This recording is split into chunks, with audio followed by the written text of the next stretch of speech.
Olá, cidadãos! Não tão olá assim, né? Mas eu quero vir com vocês nesse show de horrores para a gente analisar essa sessão, essa audiência pública, não só sob a ótica da violência política de gênero, mas também do que ela deixou bem evidente em relação à correlação de forças. Por quê? Porque na próxima legislatura nós vamos trocar, de cada 3 senadores dos estados, nós vamos trocar 2.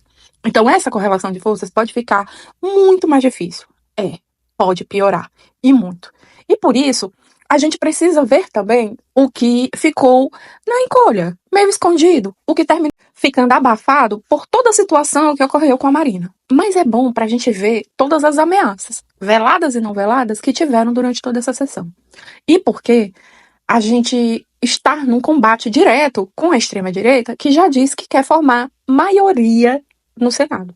Olha, você vê que toda essa confusão, ela veio principalmente de um senador que, em teoria, faz parte da base do governo. Ou seja, na hora dos interesses pessoais, nas horas dos interesses que colocaram ele lá, não tem governo, não tem nada. Tem só o embate.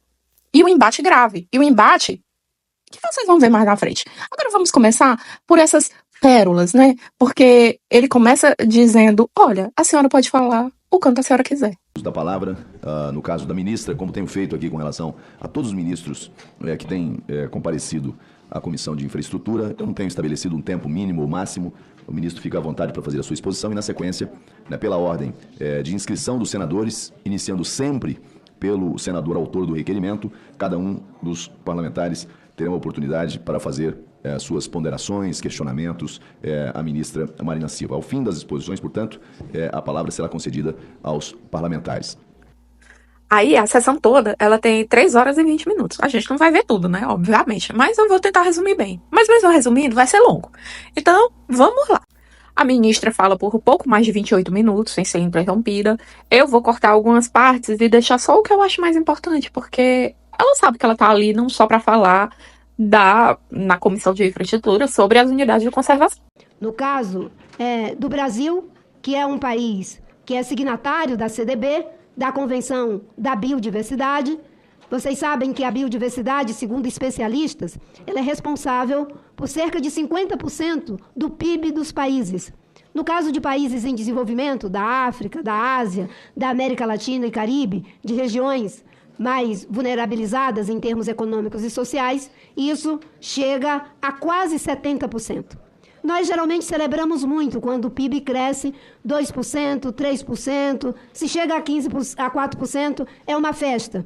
No entanto, a biodiversidade é responsável por 70% em alguns casos do PIB dos países e 50% do PIB dos países do mundo inteiro. Ninguém em sã consciência destruiria 50% do seu PIB. Mas muitas vezes de forma gradativa, de forma processual, naquilo que muitas vezes os especialistas chamam de tragédia dos comuns, porque aquilo que é de todos acaba não tendo o mesmo cuidado daquilo que é atribuído particularmente a alguém, a gente vai minando as bases naturais do nosso desenvolvimento. Nós somos um país que tem cerca de 22% das espécies vivas do planeta e 11% da água doce disponível do planeta. Uma boa parte dessa água, que é tão importante para os processos produtivos, sejam eles agrícolas ou industriais, tem a ver com a proteção dos ecossistemas, das florestas, da biodiversidade. Portanto, quando se propõe a criação de uma unidade de conservação, nós estamos trabalhando com esses objetivos estratégicos da proteção e do uso sustentável. A CDB, a Convenção da Biodiversidade, ela nasce em 92, junto com a Convenção do Clima e a Convenção de Combate à Desertificação. Do mesmo jeito que temos metas de redução de emissão de CO2 na Convenção do Clima, que vamos abrigar agora lá em Belém, nós temos em relação à desertificação e à proteção da biodiversidade, inclusive processos de restauração e de destinação de área. Indo mais adiante, eu queria concluir dizendo que todos esses esforços, eles têm resultados muito positivos. Além da proteção e o plano de prevenção e controle do desmatamento da Amazônia, que nós pegamos, senhor presidente, o desmatamento de forma desenfreada, crescendo assustadoramente em todos os biomas.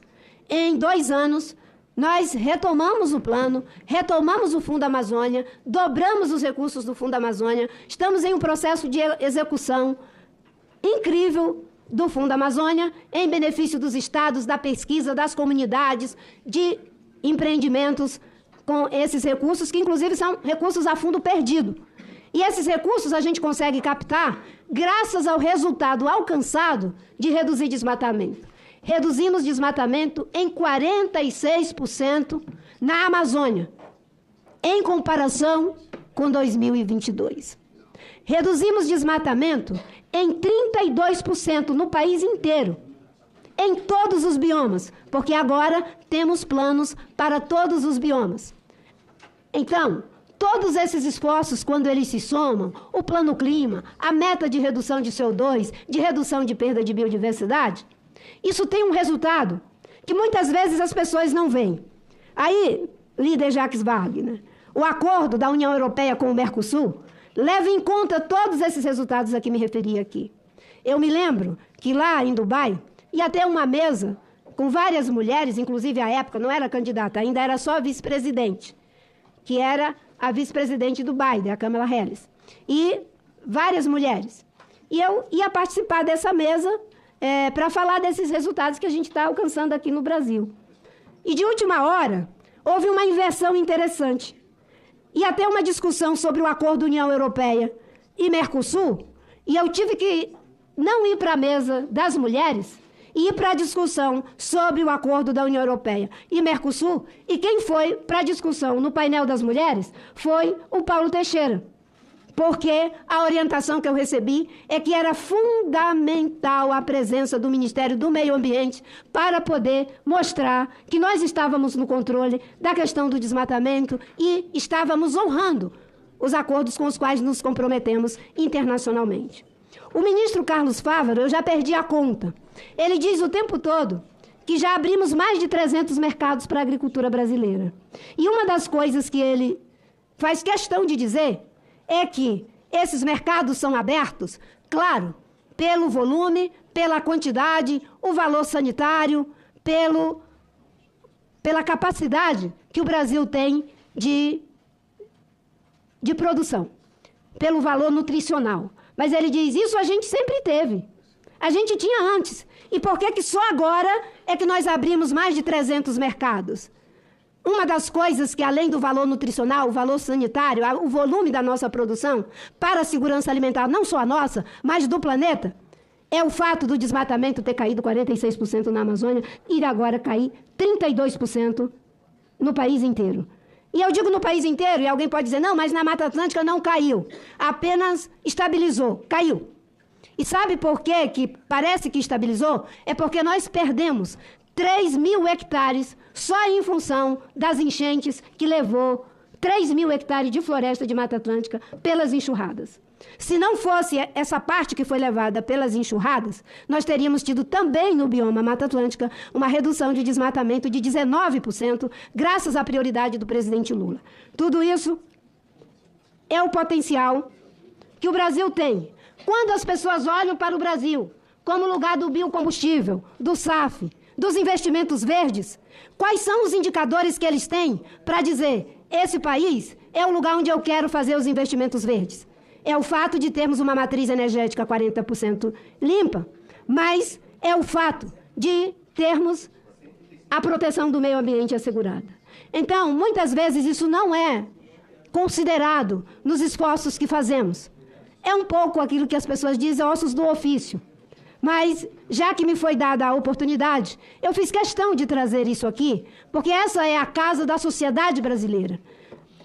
Aqui é que o povo olha na hora em que acontece o que aconteceu no Rio Grande do Sul, em que a gente perdeu vida, em que 46.000 agentes federais tiveram que ir para o Rio Grande do Sul para salvar vidas, em que 80 bilhões de reais do governo do presidente Lula teve que ir se somar aos recursos do governador do Rio Grande do Sul.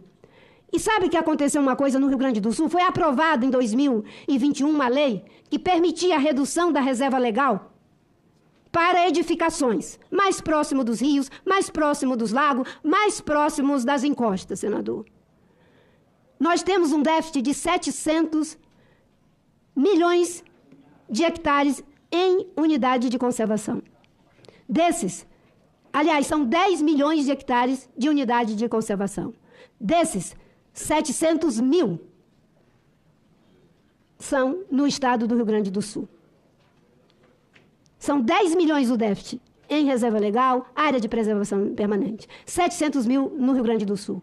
Então, quando as pessoas dizem, mas estão prejudicando a agricultura, olha o que aconteceu com as pessoas que foram para mais perto do rio, olha o que aconteceu para as pessoas que foram para mais perto do lago, olha o que aconteceu com as pessoas que foram para mais perto das encostas. É por isso que a proteção ambiental, ela dialoga com todas as frentes, com o desenvolvimento econômico, com o desenvolvimento social, com o desenvolvimento cultural e com o indicativo de que nós estamos tendo uma curva de aprendizagem em relação aos fenômenos naturais que estão assolando as condições de vida no planeta, porque nós estamos potencializando. Por último, eu gostaria de concluir dizendo o seguinte: o mundo mudou. Os regramentos, eles estão sendo considerados para tudo que a gente vai fazer. E eu já ouvi muita gente dizendo, se os Estados Unidos não quiserem, a Europa não quiser, a gente vai vender para a China.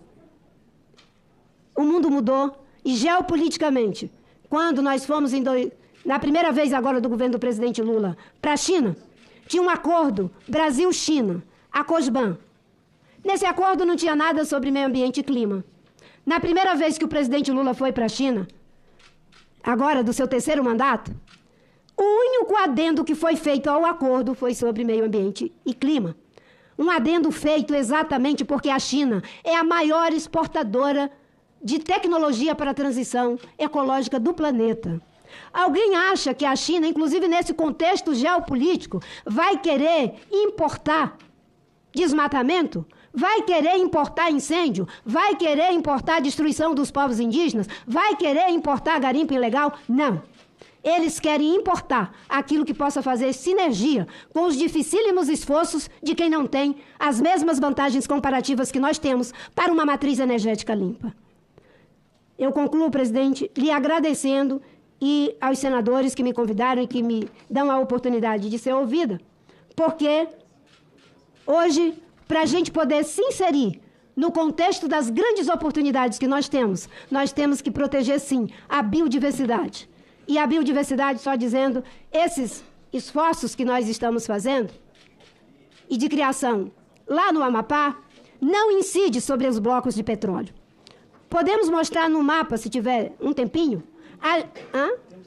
Só mostre ali, por favor. A distância entre os blocos de... Pode falar. Então, aquele lá é o bloco da Petrobras. Vocês notem que vai ter um leilão, já está estabelecido, de cerca de 47. O que está lá é para prospecção. Não é ainda exploração, é prospecção, como todo mundo diz, para verificar se tem petróleo, a qualidade do petróleo, mas é algo tão complexo que é algo em torno de 5.000 metros de profundidade, que o IBAMA tem queimado todas as sobrancelhas, porque essa é uma frente nova numa região muito delicada. Num dos pontos fica a 137 quilômetros, vou ver se eu consigo enxergar. No mais próximos, a 137 quilômetros. Depois vai para 275 quilômetros. Depois 335 quilômetros. Depois 447 quilômetros. Não incide sobre os blocos de petróleo. E não foi inventado agora para inviabilizar a margem equatorial. Isso é um processo, senhor presidente, que vem desde 2005 e que começou, aqui tem todo um histórico que a gente pode mandar para os senhores, porque isso aqui é algo que pode ser aferido, está lá na tela. Os senhores podem entrar com pedido de informação para ver o trâmite desse processo. E no começo, desde sempre, tinha ajuda dos senhores senadores. Eu me lembro que tanto o senador Randolph, quanto o senador Alcalumbre, quanto o governador, eles se somaram a esses esforços. Até fizemos reuniões. Só muito recentemente, talvez, porque é uma série de informações que ficam circulando, fica parecendo que foi uma coisa que foi inventada agora para inviabilizar o empreendimento. Não foi. Beneficia essas comunidades. Já foram feitas inúmeras audiências públicas desde 2005 para cá. Então, senhor presidente, nós estamos aqui exatamente para fazer os esclarecimentos a que os senhores se referiram, e eu agradeço pela oportunidade de mostrar que essas coisas não são peças soltas num tabuleiro, estão dentro de uma estratégia. Nós olhamos os aspectos econômicos, sociais, ambientais, culturais. Eu sou uma pessoa que vem de um estado que tem muita riqueza natural e muita pobreza. Fomos nós que criamos a ideia de socioambientalismo, de juntar o ambiental com o social, a economia com a ecologia. E eu fico muito feliz de, pela terceira vez, ser ministra do presidente Lula e ter ajudado, de alguma forma, com esse trabalho duro, às vezes incompreendido, da minha equipe, do IBAMA, do ICMBio, do secretário Capobianco, a que a gente possa estar dando os melhores resultados para o nosso país, para os interesses do nosso país. Muito obrigada, senhor presidente. Aí agora vocês vão observar que começa já as primeiras pedradas. Primeiro, o Marcos Rogério começa a dizer que a Marina não trouxe dados, mas falou de forma improvisada. E essa escalada, ela vai subindo, subindo, subindo, até se transformar em tudo que teve. E o que eu quero que vocês observem é que isso não foi uma coisa que surgiu lá do começo da fala do Omar Aziz, não. Ela começou agora. Ela começa já com a hostilidade do próprio presidente, que vai meio que construindo todo o pratinho, vai construindo o pratinho lá, com todos os itens, os ingredientes, para que o negócio vá escalando, sabe? Segundo, fazer um pedido à ministra, Vossa Excelência traz algumas informações, e falando de forma improvisada, sobre redução de número de desmatamento. E aí faz uma comparação com redução de 40%, 30%, 40% de desmatamento no Brasil. Ano passado nós tivemos o Brasil inteiro coberto por fumaça. Foi o pior cenário que nós já vimos no Brasil. Eu nunca vi, em toda a história, nasci em 40 vou fazer 47 anos, nunca vi uma situação tão trágica como essa. Parece mais? Poxa, pô, Mar, tão novo. Mas foi um cenário realmente extremamente preocupante, que causou problemas de saúde, de locomoção, prejuízos em diversos setores. E a senhora fala em redução de 40% na taxa do desmatamento nacional. Não, obviamente que... Na Amazônia, senhor presidente, nacional foi 32%, na Amazônia 46%. Ok, 32% e 40% na Amazônia. O que eu gostaria de pedir a Vossa Excelência é que encaminhasse os dados certificados, obviamente, que comprovam essas informações, porque o que a gente sente, o que a gente observa de forma empírica, é o contrário disso. Então, estou solicitando, como foi apenas dito, mas não trouxe aqui os fundamentos desses dados, que fossem encaminhados depois à Comissão de Infraestrutura, até para que a gente possa fazer o acompanhamento do desdobramento de todos esses aspectos que são importantes. Porque senão fica apenas na fala de, houve desmatamento de 40%, 30%, e a gente precisa... Aí, você observa, ela vai procurar os dados, e aí ela tenta, pela primeira vez, corrigir ele. E ele ainda continua no lenga-lenga e ela procurando. E ele dizendo que não tem dados porque teve fumaça. E a gente sabe muito bem que as fumaças do ano passado estão sendo investigadas exatamente porque existe a suspeita de que tenham sido provocadas de forma proposital. Um minuto apenas, senador. Isso, por favor. Os dados, eles são fulcrados nos dados do INPE, que é o órgão oficial que estabelece a taxa de desmatamento, tanto que é o desmatamento em tempo real. São dois sistemas. O DT, que não é uma taxa precisa, para a gente poder acompanhar. E o dado do PRODES. Isso a gente pode encaminhar, mas o que eu citei aqui... Dados oficiais? Isso. O que eu estou pedindo é só que sejam encaminhados os dados. Eu vou encaminhar. Só estou dizendo para o senhor que não é algo de improviso, debalde, sem que esteja devidamente fulcrado nos dados oficiais. E também de outras fontes, como é o caso do MAP Biomas, que acaba de fazer, inclusive, uma manifestação pública reconhecendo, mesmo sendo uma organização da sociedade civil que cobra bastante, que a queda foi de 32% em todo o Brasil. E eu tenho aqui os dados também, não é, em cada bioma. Mas eu vou encaminhar para cada um dos senhores senadores, mas o que eu falei aqui não foi algo da minha cabeça. É em cima de dados técnicos, científicos, aliás, a política pública que nós fazemos para conseguir esse resultado é com base em dados e evidência, e quanto aos incêndios, na hora que for me dada a palavra novamente, eu posso falar sobre eles. Eu só consegui isso, ministra, porque aqui, às vezes, há uma cultura de vir e lançar números, sem dar o devido endereçamento de fonte. Isso, o que, de fato, se certifica ou não. DT, pode então, ter certeza. a senhora fez um comparativo entre o agora e 2022. Então, eu quero que a senhora mande para casa informações estabelecendo justamente esse nexo comparativo, conforme foi anunciado. Quanto a isso, terei Com a palavra, prazer de senador fazê-lo. Lucas Barreto. Aí agora o senador vai começar a falar, vai agradecer todo mundo, vai fazer, eu vou dar aquela boa acelerada, porque é 6 minutos de um grandíssimo nada, né? Porque é aquele proselitismo político normal, né? Aquela boa enrolada que todo político dá. E aí a gente vai para a parte em que eu achei mais interessante da fala dele. Então, o Amapá é um estado que nós não estamos dispostos a aceitar mais criação de reserva lá. Por que não cria lá no Pará essa reserva de 1.300.000 do outro lado? Por que não cria lá?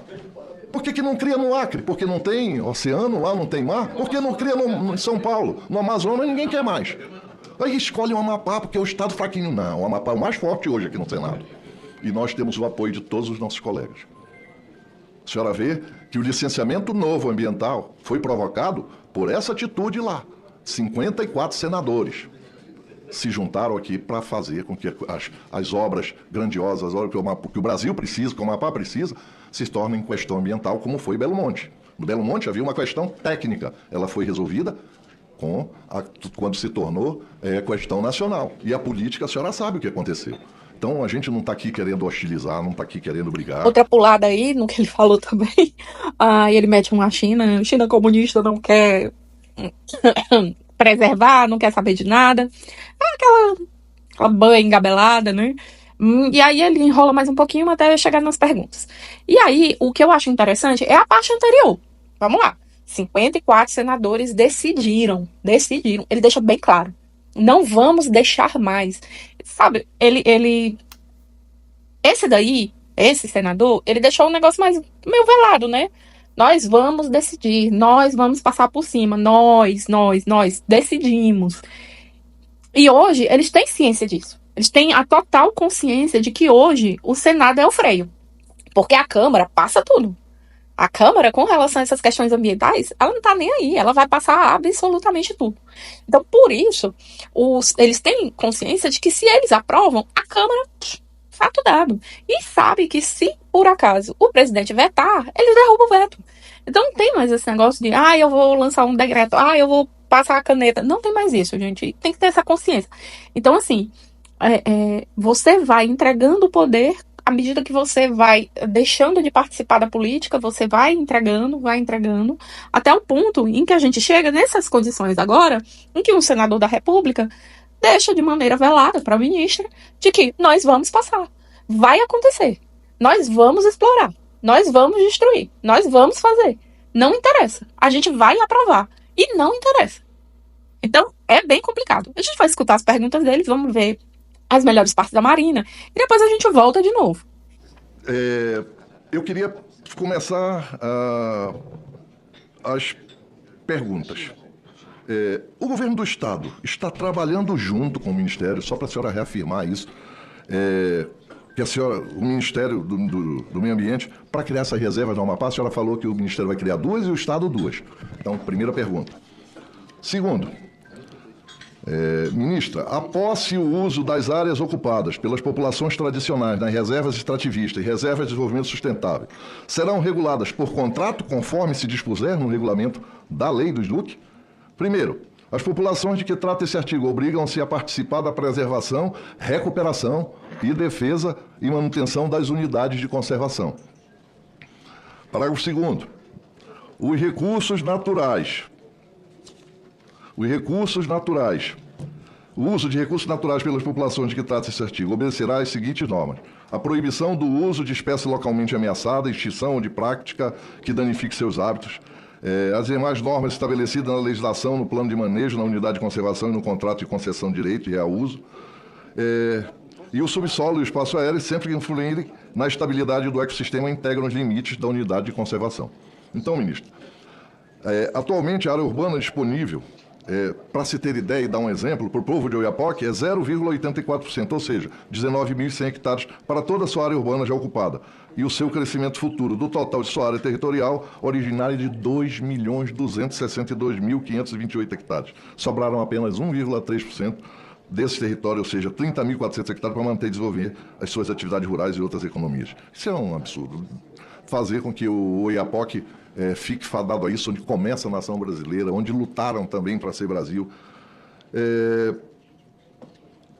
O IBAMA, ministra, criou 3 unidades de conservação de proteção integral nas costas do Amapá, iniciando com o Parque Nacional do Caborange, a Estação Ecológica Maracajá-Pioca e Reserva Biológica do Lago Piratu. Essa última área patrimonial ecológica, já na Foz do Amazonas, todas criadas há mais de 40 anos, sem conhecimento ou reconhecimento das realidades e territoriais socioeconômicas.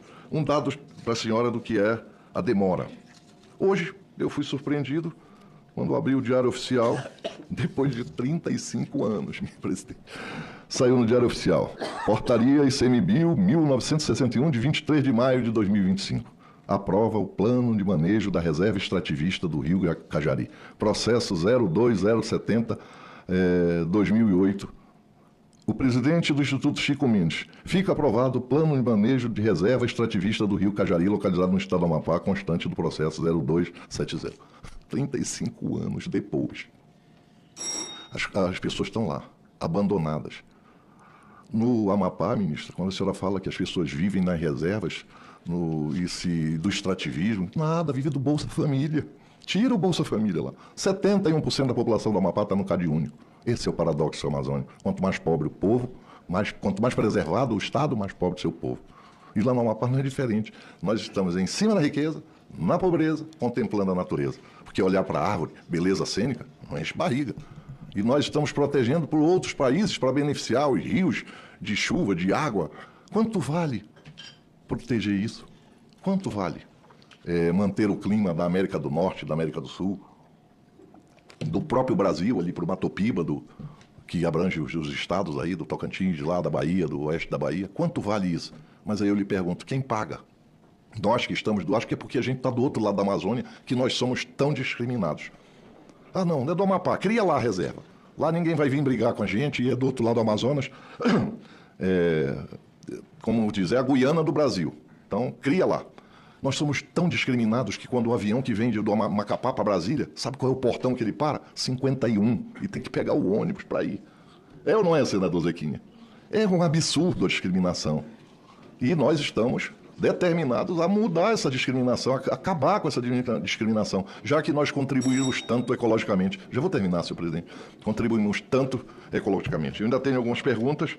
Então, para finalizar, ministra, a senhora pode, como ente político do governo, explicar se essa leniência no processo de emissão da licença de operação para a fase final da prospecção geológica na margem equatorial margeia uma capacidade operacional do IBAMA já em fase de fadiga técnica, ou os ventos ideológicos são os propulsores da viagem de atraso contra o povo brasileiro e o desenvolvimento da Amazônia e do Amapá.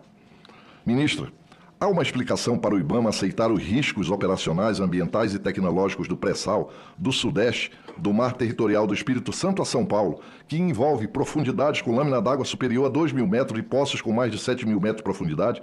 Por que agora, na margem equatorial da Amazônia Atlântica, em condições até menos desafiadoras, se considera que esses riscos são inaceitáveis?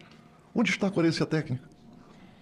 Pergunta. Eu gostaria de ouvir a sua opinião política sobre o fato de que, se houver um derramamento de óleo na Guiana, Trindade e Tobago ou Suriname, esse óleo respeitará as fronteiras marítimas ou atingirá também a costa do Amapá e Pará? E é exatamente por isso que é inaceitável que o Brasil assuma apenas os riscos ambientais de outras nações, mas não permita que seu próprio povo, especialmente o do Amapá e Pará, usufrua dos benefícios econômicos desta mesma atividade. Hoje, a Guiana, o Suriname e Trindade e Tobago exploram e enriquecem, enquanto o Amapá e Pará ficam apenas com risco. Isso não é soberania, ministra, isso é submissão. Então, era isso que tinha, senhor presidente, para perguntar pelo tempo e pelas os nossos outros colegas que também querem fazer intervenções. Obrigado, ministro, por ter vindo. Muito obrigado, senador Lucas Barreto, pela exposição que faz, pelos questionamentos que direciona a ministra Marina Silva. Eu indago aos senadores se nós vamos fazer senador a senador com respostas diretas da ministra ou se a gente faz aquele modelo de 3 senadores, blocos de 3 para a ministra poder responder. Eu indago se a ministra se sentirá à vontade, porque vai ter que fazer as anotações. Fica o critério de vossas excelências. Eu estou deixando vossa excelência à vontade, porque quando se faz em bloco, você ganha tempo. Quando se faz 1 a 1, a senhora vai ficar uma hora e meia, no mínimo, a mais aqui. Então, por isso que eu estou indagando, se quer fazer em bloco. Fica a critério de Vossas Excelências. Tá bem. Então, vamos fazer as respostas por bloco. A ministra vai anotando os questionamentos aqui. Senador, próximo inscrito, senador Espiridião Amin. Aí vocês observem, né? Bloco, ela fala, pede, ele diz que vão falar 3, dá pro Espiridião Amin falar. Eu não vou colocar a parte do Espiridião, porque ele não fala nada demais. E aí, ele deixa que ela vai falar, ainda sem dizer que ela tem tempo ou o tempo limitado para falar, né? Beleza, ok, tudo dentro das regras do jogo. Como é normal de quem acompanha, a depender da situação, a depender da quantidade de inscritos, principalmente no Senado, é deixado mais livre para que as colocações sejam postas, sem ficar naquele rigor do tempo, porque não é como na Câmara, que tem 50, 60 pessoas inquirindo, né? Aqui a gente viu que seria no máximo 10, ok, bem menos. Né? Não tinha tanta gente assim querendo fazer essas inquirições. Aí a gente observa como como o tom vai se alterando, né? Muito obrigado, nobre senador Espiridião Amin. E, na sequência, para fechar o bloco de 3, senador Jaime Bagatoli, PL de Rondônia. Esse próximo senador também, ele não fala nada demais. Na verdade, ele fala um monte de coisa com coisa. É até, de certa maneira, um pouco cômico, né? Porque ele se confunde em várias coisas, né? Mas não é o foco aqui. Então, a gente não vai fazer piada e nem ser sarcástico com o senador, o nobre senador do PL, né? Eleito, né, gente? Foi eleito, a gente tem que ser polido nesse sentido. E aí, vou cortar, e aí vamos passar novamente agora, que vai ser as respostas da Marina, que eu também vou dar uma filtrada, deixar só os pontos mais importantes, pra gente já ir pra quando começa o entreveiro, que é quando começa o entreveiro maior, que é quando o Omar Aziz começa a falar. Mas antes, tem o dedinho do Marcos Rogério. Tem o dedinho dele no alavancado da situação, sabe? Muito obrigado, senador Jaime Bagatoli. Conforme anunciado, a palavra agora está com a ministra Marina Silva para responder aos 3 senadores que se manifestaram: o Lucas Barreto, o senador Espiridião Amin e o senador Jaime Bagatoli. Obrigada, senador Marcos Rogério. Bem, foram várias questões aqui levantadas, e eu vou iniciar, obviamente, pelo primeiro que perguntou, que é o senador Lucas. A primeira pergunta, eu vou tentar aqui fazer uma ordem, sobre se o Estado do Amapá, o governo do Amapá, estaria em concordância com a criação das reservas, posto que eu disse que 2 seriam criadas pelo governo federal e 2 pelo governo estadual. Até bem pouco tempo, sim. Depois, acho que foi em seguida a postagem que o senador Randolph fez, de que com as reservas possivelmente poderia inviabilizar a exploração do petróleo. Foi um vídeo que ele colocou em dinheiro de acesso, pode vir. O governador fez um apelo para que suspendesse a audiência pública que já estava marcada. Como começou a ter uma tensão muito forte no Estado, o ICMBio entendeu ser melhor suspender a audiência até para evitar algum tipo de tensionamento que pudesse, porventura, fugir ao controle. Porque aquelas comunidades, elas estão esperando desde 2005. São dezenas de audiência pública, e aí já vou respondendo também aos questionamentos que foram feitos, inclusive do meu ex-colega, senador Espiridião Amin, que tivemos a oportunidade de conviver quando eu fui senadora. Por que são criadas sem a escuta da sociedade? Eu diria que esse processo de audiência é intenso. Eu acho que só no caso lá do Amapá, nesse caso específico, já foram mais de 40, 50, 60 audiências que vão sendo feitas, porque são cerca de 24 mil quando você envolve pescadores, indígenas, populações locais. Mais de 60 já foram feitas. E depois teríamos as audiências para finalizar. Estava marcada uma delas, inclusive foi feito um decreto legislativo no Estado mudando o lugar da audiência. Obviamente que isso não tinha poder de lei, porque é uma audiência federal e a Assembleia Legislativa não tinha poder para impor a um órgão federal fazer essa mudança. Mas eu entendo, foi uma manifestação política.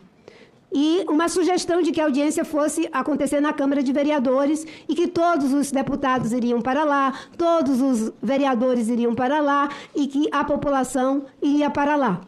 Os pescadores viriam para se manifestar, mas a população, os vereadores, os deputados, o governador, os senadores, todos podem se manifestar. As audiências públicas são exatamente para isso. Para que os que são a favor digam que são a favor, os que são contrários digam que são contrários, e a gente possa recolher informações que vão instruir o processo. As audiências, elas são parte da instrução do processo. Até você finalizar, encaminhar para o presidente Lula para fazer um decreto criando a área, tem uma longa jornada que começa com a indicação da área, que mais de 450 pescadores assinaram um documento lá em 2005, pedindo que criasse a área. Depois foi endossada por alguns parlamentares. Tem até fotografia de parlamentares que hoje se manifestam contrário, que participaram da reunião de reivindicação da criação da área, isso lá atrás. Era o senador Randolph e o próprio senador Alcolumbre, na época, lá atrás. Óbvio que, em 2016... Óbvio que a vida é dinâmica, as pessoas mudam de posição. Eu sou uma pessoa que lida com o contraditório, inclusive o contraditório em nós mesmos. Nós colocarmos o TFF de pé, que é um fundo para a proteção de floresta tropical, que vai pagar por cada hectare de floresta protegida, para quem tem hectare de floresta protegida, do indígena ao proprietário. Nós queremos chegar a um fundo de mais de 150 bilhões, para fazer esse pagamento, reconhecendo isso que vocês estão dizendo, que aqueles que protegem em benefício de todos devem ser beneficiados, porque esse é o seu maior ativo. Estamos trabalhando. São 6 países ricos em floresta e pobres em dinheiro, e 6 países ricos em dinheiro e pobres em floresta, para criar o TFFF a partir de fundos soberanos. Depois eu posso explicar, se os senhores quiserem, a gente vem, nós queremos esse fundo já operacional na COP. Não é só para o Brasil, é para todos os países detentores de floresta tropical. Por que eu disse agora com 65 anos, né? Bem-aventurados que não têm cabelo, porque pode dizer, mas eu não tenho cabelo branco, né? Eu já com todos os cabelos brancos, né? Talvez eu não consiga ver quando isso se consolide, mas vai acontecer. Vai acontecer. E a derrota ou a vitória, a gente só mede na história. Perante o povo americano, a elite branca, reacionária americana, Luther King era um derrotado. Perante a força do poder inglês, Gandhi era um derrotado. Perante o apartheid, Mandela era um derrotado. Mas a derrota ou a vitória só se mede na história. E eu tenho paciência, não em mim mesma, mas no meu neto, no seu neto, no neto de cada um que está aqui, a gente vai ver o quão acertado é a gente proteger as bases naturais do nosso desenvolvimento. Então, as audiências públicas, elas são feitas em grande quantidade. Depois que é feito, o processo é finalizado. Na época da presidente Dilma, ela estabeleceu um protocolo de que a unidade só é criada com a anuência do governo do Estado. Então, é um longo processo de convencimento dos governadores para que eles concordem. No Pará foi criado recentemente, a reserva Filhos do Mangue, que beneficia extrativista. Um longo processo também, aí o governador deu anuência, nós criamos. Temos várias a ponto de ser criada, aguardando a anuência dos senhores governadores. Então, no caso do estado do Amapá, havia sim a concordância inicial até os últimos acontecimentos. E, claro, as pessoas querem entender mais, discutir mais, ter mais esclarecimento, e eu entendo que é por isso que eu estou aqui. As audiências públicas, elas são feitas, senador. As modalidades, como, por exemplo, uma APA, ela permite uma série de empreendimentos. É a modalidade que mais compõe e tem sinergia com os empreendimentos, e Vossa Excelência sabe disso. No caso das reservas que estão sendo propostas desde 2005, que ficam naquela distância, Vossa Excelência me deu a oportunidade agora de esclarecer mais um ponto que não estava na equação. Que é o seguinte, Vossa Excelência falou, a nossa preocupação não é com os blocos de petróleo, é que vai engessar os investimentos do Estado. Pois eu posso lhe dizer que no processo de criação já está estabelecido que oleoduto, gasoduto, portos, o que tiver que fazer já está dito no próprio processo que isso não será impeditivo. É por isso que eu agradeço a oportunidade de vir aqui para prestar esses esclarecimentos, porque, obviamente, nenhum dos senhores tem a obrigação de pegar todo o processo, ler página por página, e esse é o nosso trabalho. No próprio processo, já está estabelecido que a reserva, com todas aquelas distâncias que eu mostrei no mapa para os senhores e que está ali, não é impeditiva. É como se já estivesse dizendo, pode fazer, desde que faça o licenciamento, obviamente. Mas... Ministra, apenas para fixar esse ponto. Eu acho que assim, a questão foi trazida aqui pelo senador Lucas Barreto, e ele fez um questionamento objetivo, e silêncio é silêncio. E fato é fato. 30 anos se passaram até que viesse essa licença. Vossa Excelência está trazendo a informação de que a criação dessas reservas, isso é isso que eu estou entendendo. A criação dessas reservas não criaria nenhum impasse à pesquisa nesse momento e à exploração logo na sequência na margem equatorial. Eu indago Vossa Excelência, o senador Randolfo Rodrigues está errado? A preocupação do governo do estado do Amapá está errada? A criação dessas reservas não terão impacto nessa fase e provavelmente na próxima de extração, apenas para que o silêncio não seja uma regra por mais 30 anos. Dá a oportunidade para a senhora reafirmar de forma categórica. Mas eu estou dizendo aqui, mostrando no documento que tramita para o processo de criação da reserva, nenhum impacto. Óbvio que tem que ter o licenciamento. Aí alguém falou, licenciamento, mas é claro, não tem como fazer com ou sem reserva. Com ou sem reserva tem que ter o licenciamento, gente. A menos que prevaleça todos os retrocessos que vêm se tentando fazer no processo de licenciamento. É preciso, inclusive, para reduzir os impactos em áreas sensíveis, como essas. Quando eu disse que nós fazemos política pública com base em dado e evidência, é isso que nós fazemos. O Ministério do Meio Ambiente faz seminários técnicos científicos, nós chamamos o setor produtivo, nós chamamos as comunidades, as audiências, exatamente para a gente ter tido a chance de mostrar para os senhores se não tivesse criado um tensionamento. Vossa Excelência me perguntou, o senador está errado, não sei quem está errado. Não, talvez o que as pessoas querem é o que os senhores querem, esclarecimento. Eu fico imaginando que depois verificar a distância que fica dos blocos, depois de que verificar que não vai impedir os portos, não vai impedir oleoduto, não vai impedir, eu imagino que todos nós vamos sair daqui de mãos dadas para deixar a audiência pública acontecer e a gente criar reserva. Inclusive dando uma sinalização para a sociedade. Por quê? Eu sei que as pessoas fazem um debate. Eu ontem participei da reunião sobre saneamento. E eu falei que para a gente resolver o saneamento tem que ter recursos financeiros, tecnológicos, prioridades, tudo. Mas eu disse uma coisa. Uma das coisas é acabar com a síndrome do bode expiatório e a síndrome da bala de prata. Às vezes a gente não faz as coisas porque encontra um bode expiatório. A 319, por exemplo. Eu fiquei 15 anos fora do governo. Por que que não fizeram? É a pergunta que eu faço lá no estado do Amazonas. Por que que não fizeram? Foram 15 anos. E eu volto, o debate é o mesmo. Mas o bode expiatório também é o mesmo. Inclusive durante os 15 anos que não fizeram, em que o vice-presidente disse que se ele não fizesse, ele engolia a boina dele. Ainda bem que ele não fez essa sandice, não é? Porque não fizeram. Nem no governo Bolsonaro eles fizeram. A outra questão que foi levantada pelo senador foi por que está tão difícil o processo da margem equatorial e outras bacias, como a bacia de Campos, não é a mesma coisa. Eu posso dizer para os senhores que a bacia de Campos é uma das mais estudadas que existe. O mesmo não se pode dizer em relação à margem equatorial e à foz do Amazonas.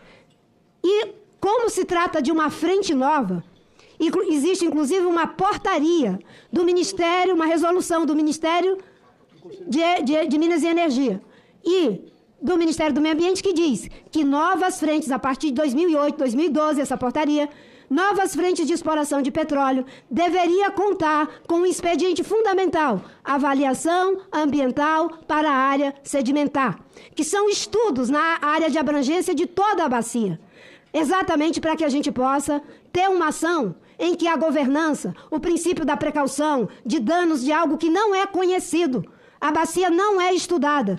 Por isso que no PAC o presidente Lula disse que margem equatorial, Ferrogrão 319 e Angra 3 deveria ir para estudos. Não é estudo acadêmico, de pessoas estudando isso que está acontecendo. O estudo dentro da gestão pública, do processo, era fazer a avaliação ambiental para a área sedimentar da margem equatorial, fazer a avaliação ambiental estratégica da BR-319, fazer o mesmo em relação a Ferrogrão.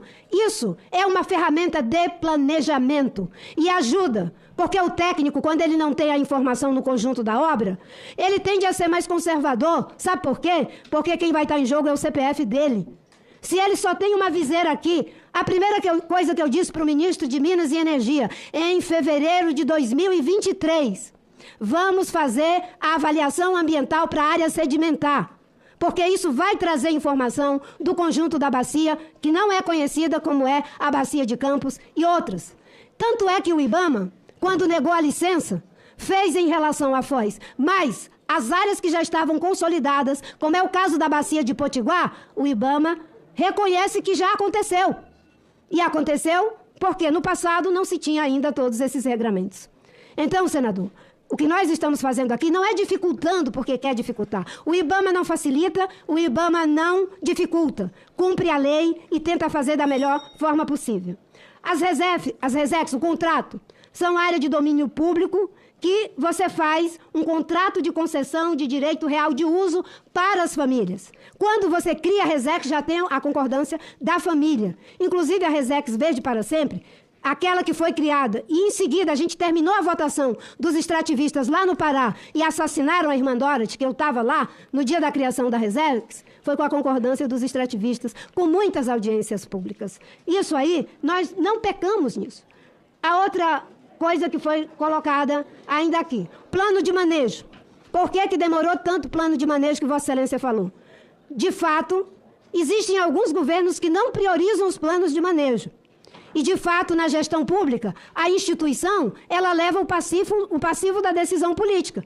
Se você ficou 4 anos com um governo que disse que não se criaria 1 centímetro de unidade de conservação, não se demarcaria 1 centímetro de terra indígena, de que não, o ICMBio e o IBAMA não teriam vez, orçamento cortado, pessoas intimidadas, não tinha como fazer. Agora, quando é na nossa gestão, a gente assume e cumpre com aquilo que é a nossa obrigação, em que pese, às vezes, as muitas incompreensões. Então, se estava parado, se ficou, em 2003 a 2008, nós fizemos com afinco.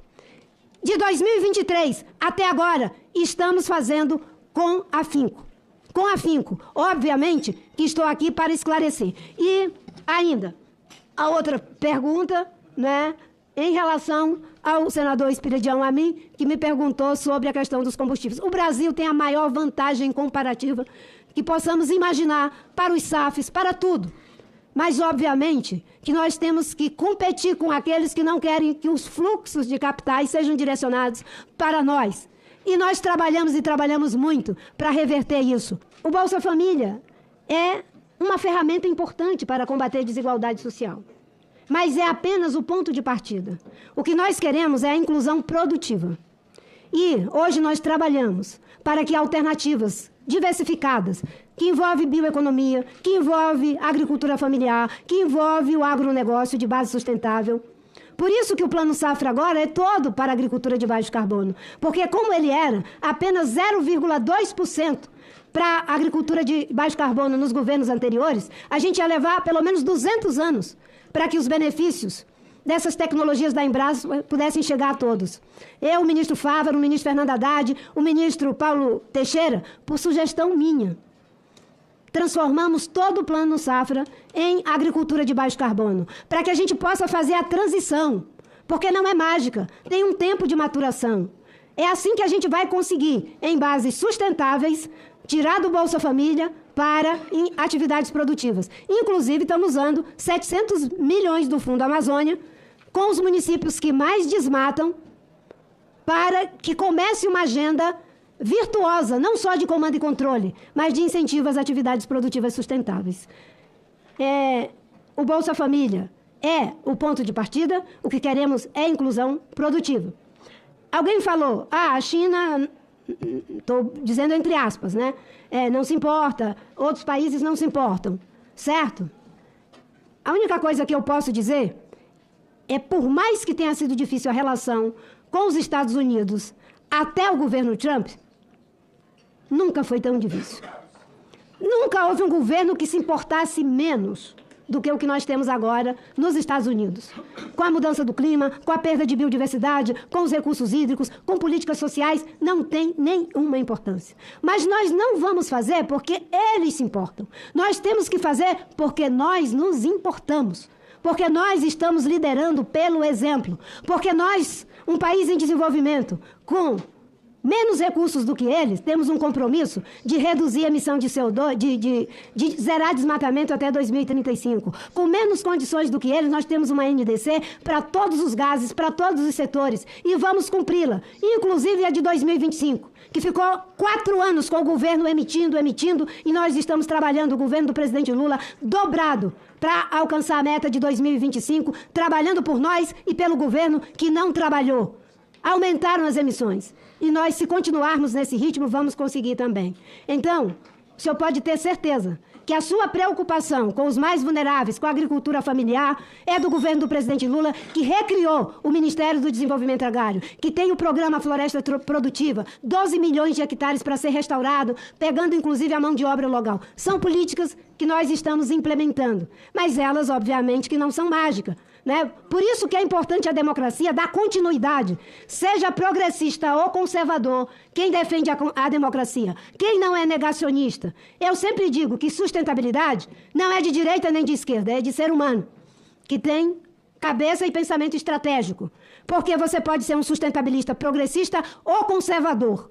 O que você não pode é ser negacionista, de achar que não tem mudança do clima, que a Amazônia pode ser destruída, que a gente vai gerar emprego hoje para não ter sequer recursos hídricos amanhã. O Fundo Amazônia. Nós fizemos aporte de recursos em vários programas, mas tem um específico, para os 9 estados da Amazônia. 45 milhões para os corpos de bombeiro, para fazer frente aos incêndios. Para o Amapá, a mesma coisa. Para o Amazonas, a mesma coisa. E agora eu fui lá no Acre, com o dinheiro do Fundo Amazônia, para fazer a compra do que é produzido pela agricultura familiar, pelos quilombolas, pelos extrativistas, para ter comida de qualidade nas escolas, em lugar daquele suco de pacotinho. Inclusive, conversei com o governador, porque estava lá um estoque de polpa de fruta que não estava sendo comprada. Agora, com o dinheiro do Fundo Amazônia, vai poder ir para as escolas. Nós estamos trabalhando ombro a ombro com os governos que estão dispostos, independente do espectro ideológico. Mas eu posso dizer que tem um governador, além do Pará, que vai sediar a COP, que tem surpreendido muito positivamente. O governo do Mato Grosso do Sul, Eduardo Riedel, ele realmente tem colocado a agenda da sustentabilidade de uma forma muito promissora. E eu tenho certeza que, se dependesse de apenas as ações do governo federal, se não fossem as ações conjuntas com ele, a gente não tinha conseguido fazer frente ao que aconteceu com os incêndios. E olhe, depois da nossa ação conjunta, o IBAMA, ICMBio, Polícia Federal, Governo do Estado, o desmatamento no Pantanal caiu 77%, segundo os dados do DT, que é o Sistema de Monitoramento em Tempo Real do INPE, certo? E isso é fruto de quem tem visão estratégica. Agora, se nós ficarmos tirando o regramento, dizendo que as obras que não existe impacto indireto para os projetos de infraestrutura, nós não vamos conseguir, senador. Sabe por quê? Porque às vezes o impacto indireto é maior do que o impacto direto. Brumadinho, a bacia do Rio Doce, que está toda contaminada, ninguém olhou para o impacto indireto que aquilo ia causar. Quando você faz uma estrada, no mínimo 50 quilômetros de um lado e de outro pode ser destruído. Quando você faz uma hidrelétrica que movimenta milhares de pessoas, você vai ter impacto indireto. Falta de escola, falta de posto de saúde, prostituição infantil. Eu apanhei muito, que só tábua de pisar tabaco, couro de pisar tabaco. Porque nós queríamos os regramentos para Rondônia, por causa da hidrelétrica de Santo Antônio Giral. A gente deu a licença com as condicionantes. Depois que eu saí, tiraram as condicionantes. E eu vi as pessoas dizendo agora, Marina tinha razão. Eu não quero ter razão depois. Eu quero ter razão agora. Não eu, pessoa. Eu quero que a lei tenha razão agora. Porque depois o Acre já está ficando ilhado. Quando tem as chuvas. Fica ou não fica ilhado? A malária correu solta. Porque nós colocamos os impactos indiretos e as pessoas não queriam considerar os impactos indiretos. Mas nós colocamos. Dá trabalho, tem crítica. Mas é assim que precisa ser feito. Obrigada, senador. Muito obrigado, a nobre ministra Marina Silva. Eu vou assegurar a palavra aos próximos oradores. Eu vou fazer um pedido aos senadores. Ao invés de fazer de 3, nós vamos fazer 1 a 1. Porque a ministra, ela acaba estendendo para além das perguntas e fazendo alguns discursos que acabam os senadores ficando sem a possibilidade de ter as suas respostas objetivamente respondidas. E no bate-pronto, cada um pode, inclusive, fazer a réplica, a tréplica. Eu acho que fica melhor. Como eu disse, né? O bonitinho, na hora que ela deu as respostas, gente, eu praticamente não cortei as falas dela, porque ela fez respostas decisivas. Tirei algumas coisinhas porque ela deu uma devaneada, mas a maioria das falas delas estão todas aí. Porque ela falou com contundência, ela foi firme, ela respondeu, e ela disse o que estava e o que pode e o que não pode ser feito. E o básico do que ela disse precisa de lei, ponto. Aí, ela disse, bem, aí pode acontecer o que está acontecendo com vocês agora, afrouxando as leis como vocês fizeram com o PL da devastação. Ponto. Ele se doeu. Ficou chateadíssimo com a resposta dela. Aí ele já começou, não vamos mais fazer de 3 em 3. Vamos fazer um embate direto. Aí vejamos que por conta disso, o que foi que aconteceu? Senador Omar Aziz é o próximo inscrito, na sequência o senador Chico Rodrigues, e aí no final, senador Lucas Bahia, eu vou ouvir os senadores, e quem quiser fazer a réplica ou a tréplica, que é possível regimentalmente, eu faria um apelo pra gente fazer ao final, pra gente poder esgotar a lista dos senadores inscritos. Senador Omar, com a palavra. Senhor presidente, senhora ministra, senhores convidados por esta casa e por essa comissão, senhoras senadores, ministra, eu não vou pessoalizar as questões. É uma política de governo que eu discordo de muitos pontos de vista que é colocado pela senhora e pelo próprio governo. Não, mas não é desse governo, é de vários governos. Eu vou aqui atribuir todos os problemas que nós temos em licenciamento, em prosperidade, em projetos que possam beneficiar a Amazônia, que ficam paralisados durante muito tempo. Ministra, nós votamos uma lei ambiental a semana passada aqui. Foi 54 a 13. E só tinha 67 senadores aqui. Quando tiver 81, pode ter certeza que vai ser mais. Vai ter mais voto. Não vai sair de 14, 15 votos contra. Se nós tivermos que mudar a Constituição, nós iremos mudar a Constituição se o Supremo se ousar se meter naquilo que nós estamos aprovando aqui. A Câmara dos Deputados também vai aprovar e deve aprovar entre o dia 16 e 18 a lei ambiental que foi aprovada aqui no Congresso. Mas sabe o que foi isso? Eu acho que um senador que votou contra, ele falou a verdade. É meu amigo, votou contra, discordando, Rogério Carvalho. Mas ele disse uma coisa que me chamou muita atenção, querido Marcos. Ele disse, represaram muito. E na hora que a represa estoura, aí vem coisas boas e foi coisas ruins. Nós temos que repensar essa questão. Não é pessoal, de longe de mim isso é pessoal. Tenho todo o respeito pela senhora, discordo das suas posições em muitas coisas, concordo com outras. Bem, a parte que eu queria falar era exatamente sobre essa aqui. A ameaça que praticamente todos os senadores, inclusive os que eu não deixei a fala deles aqui, falando a respeito da aprovação. O Omar foi o mais incisivo. Ele termina batendo muito mais com relação a isso, porque ele deixa bem claro, inclusive com a fala de dizer nós mudamos até a Constituição. Isso é grave? Gravíssimo. A correlação de forças foi pro brejo aí nessas horas. E olha, ele é a base do governo, entende? O tamanho da complexidade que hoje o Congresso está. A gente precisa mudar esse quadro. A gente precisa acordar para isso. A gente precisa entender o tamanho do gigante imenso que a gente está construindo. Construindo quando a gente blinda esse Congresso, seja de que maneira for. Da maneira como a mídia faz, porque simplesmente é como se não existisse o legislativo. E assim como a esquerda faz, quando ela ignora, quando ela diz que é pra gente cobrar o governo e não o adversário. Que a gente não deve cobrar a direita, porque a direita a gente já não espera nada. Isso é balela. É balela porque as forças estão lá. E como eu gosto de dizer, A realidade está posta, minha gente. A gente precisa mudar essa realidade. Agora, eu vou deixar correndo também toda a outra parte, porque junta a correlação de forças com a violência política de gênero que a Marina sofreu. Isso aí não dá para negar. Apesar de que eu tenho minhas ressalvas, inclusive temos vídeos aqui sobre Petrobras versus IBAMA, que eu acho que o IBAMA tá dando um tiro no pé. Porém, a gente sabe que leis precisam ser seguidas e a gente não pode dar brecha para que leis sejam quebradas, cortadas, destruídas ao bel prazer do Senado, inclusive com inconstitucionalidade. E achando normal dizer, pois a gente muda a Constituição. Gente, isso não é normal. Não é normal. Não é. Não pode ser normalizado esse tipo de situação. E é isso que eu quero que vocês atentem nessa questão da correlação de forças. E agora vocês veem aí o show de horrores que foi depois, porque aí o negócio só escala e pronto. Aí eu não consigo nem chegar a dizer que isso é uma violência política de gênero, porque isso pra mim só foi violento, né? Violento, essa é a palavra. Zonas, ministro. Ali do lado de Manaus, a 70 quilômetros de Manaus, Altazes, nós temos uma das maiores minas de potássio do mundo. O Brasil importa 95% de fertilizante. O potássio, junto com o fósforo e junto com a ureia que sai do gás, se faz o fertilizante que tanto nós queremos. Lá atrás, a senhora era contra. Não a senhora. Muitos grupos eram contra. Não é especificando a ministra Marina, que eu tenho todo o respeito pela ministra Marina, a gente discordar é uma democracia. Faltar com respeito é outra coisa, isso eu não faltarei nunca. Quanto os transgênicos? Em 2003, o Lula era contra. E se não fosse o presidente da Embrapa convencê-lo à época, hoje, nós não teríamos a potência, porque todo mundo fala que nós temos o agro, é forte por causa do Lula, que assumiu, matou no peito e deixou fazer o transgênico no Brasil. Que hoje nós somos essa potência em grãos. É forte por causa dele, porque financiou, subsidiou o agro no Brasil a preços de juros baixíssimos para a gente ter tecnologia e produzir o que nós produzimos hoje. Nós alimentamos o mundo, não conseguimos alimentar o Brasil.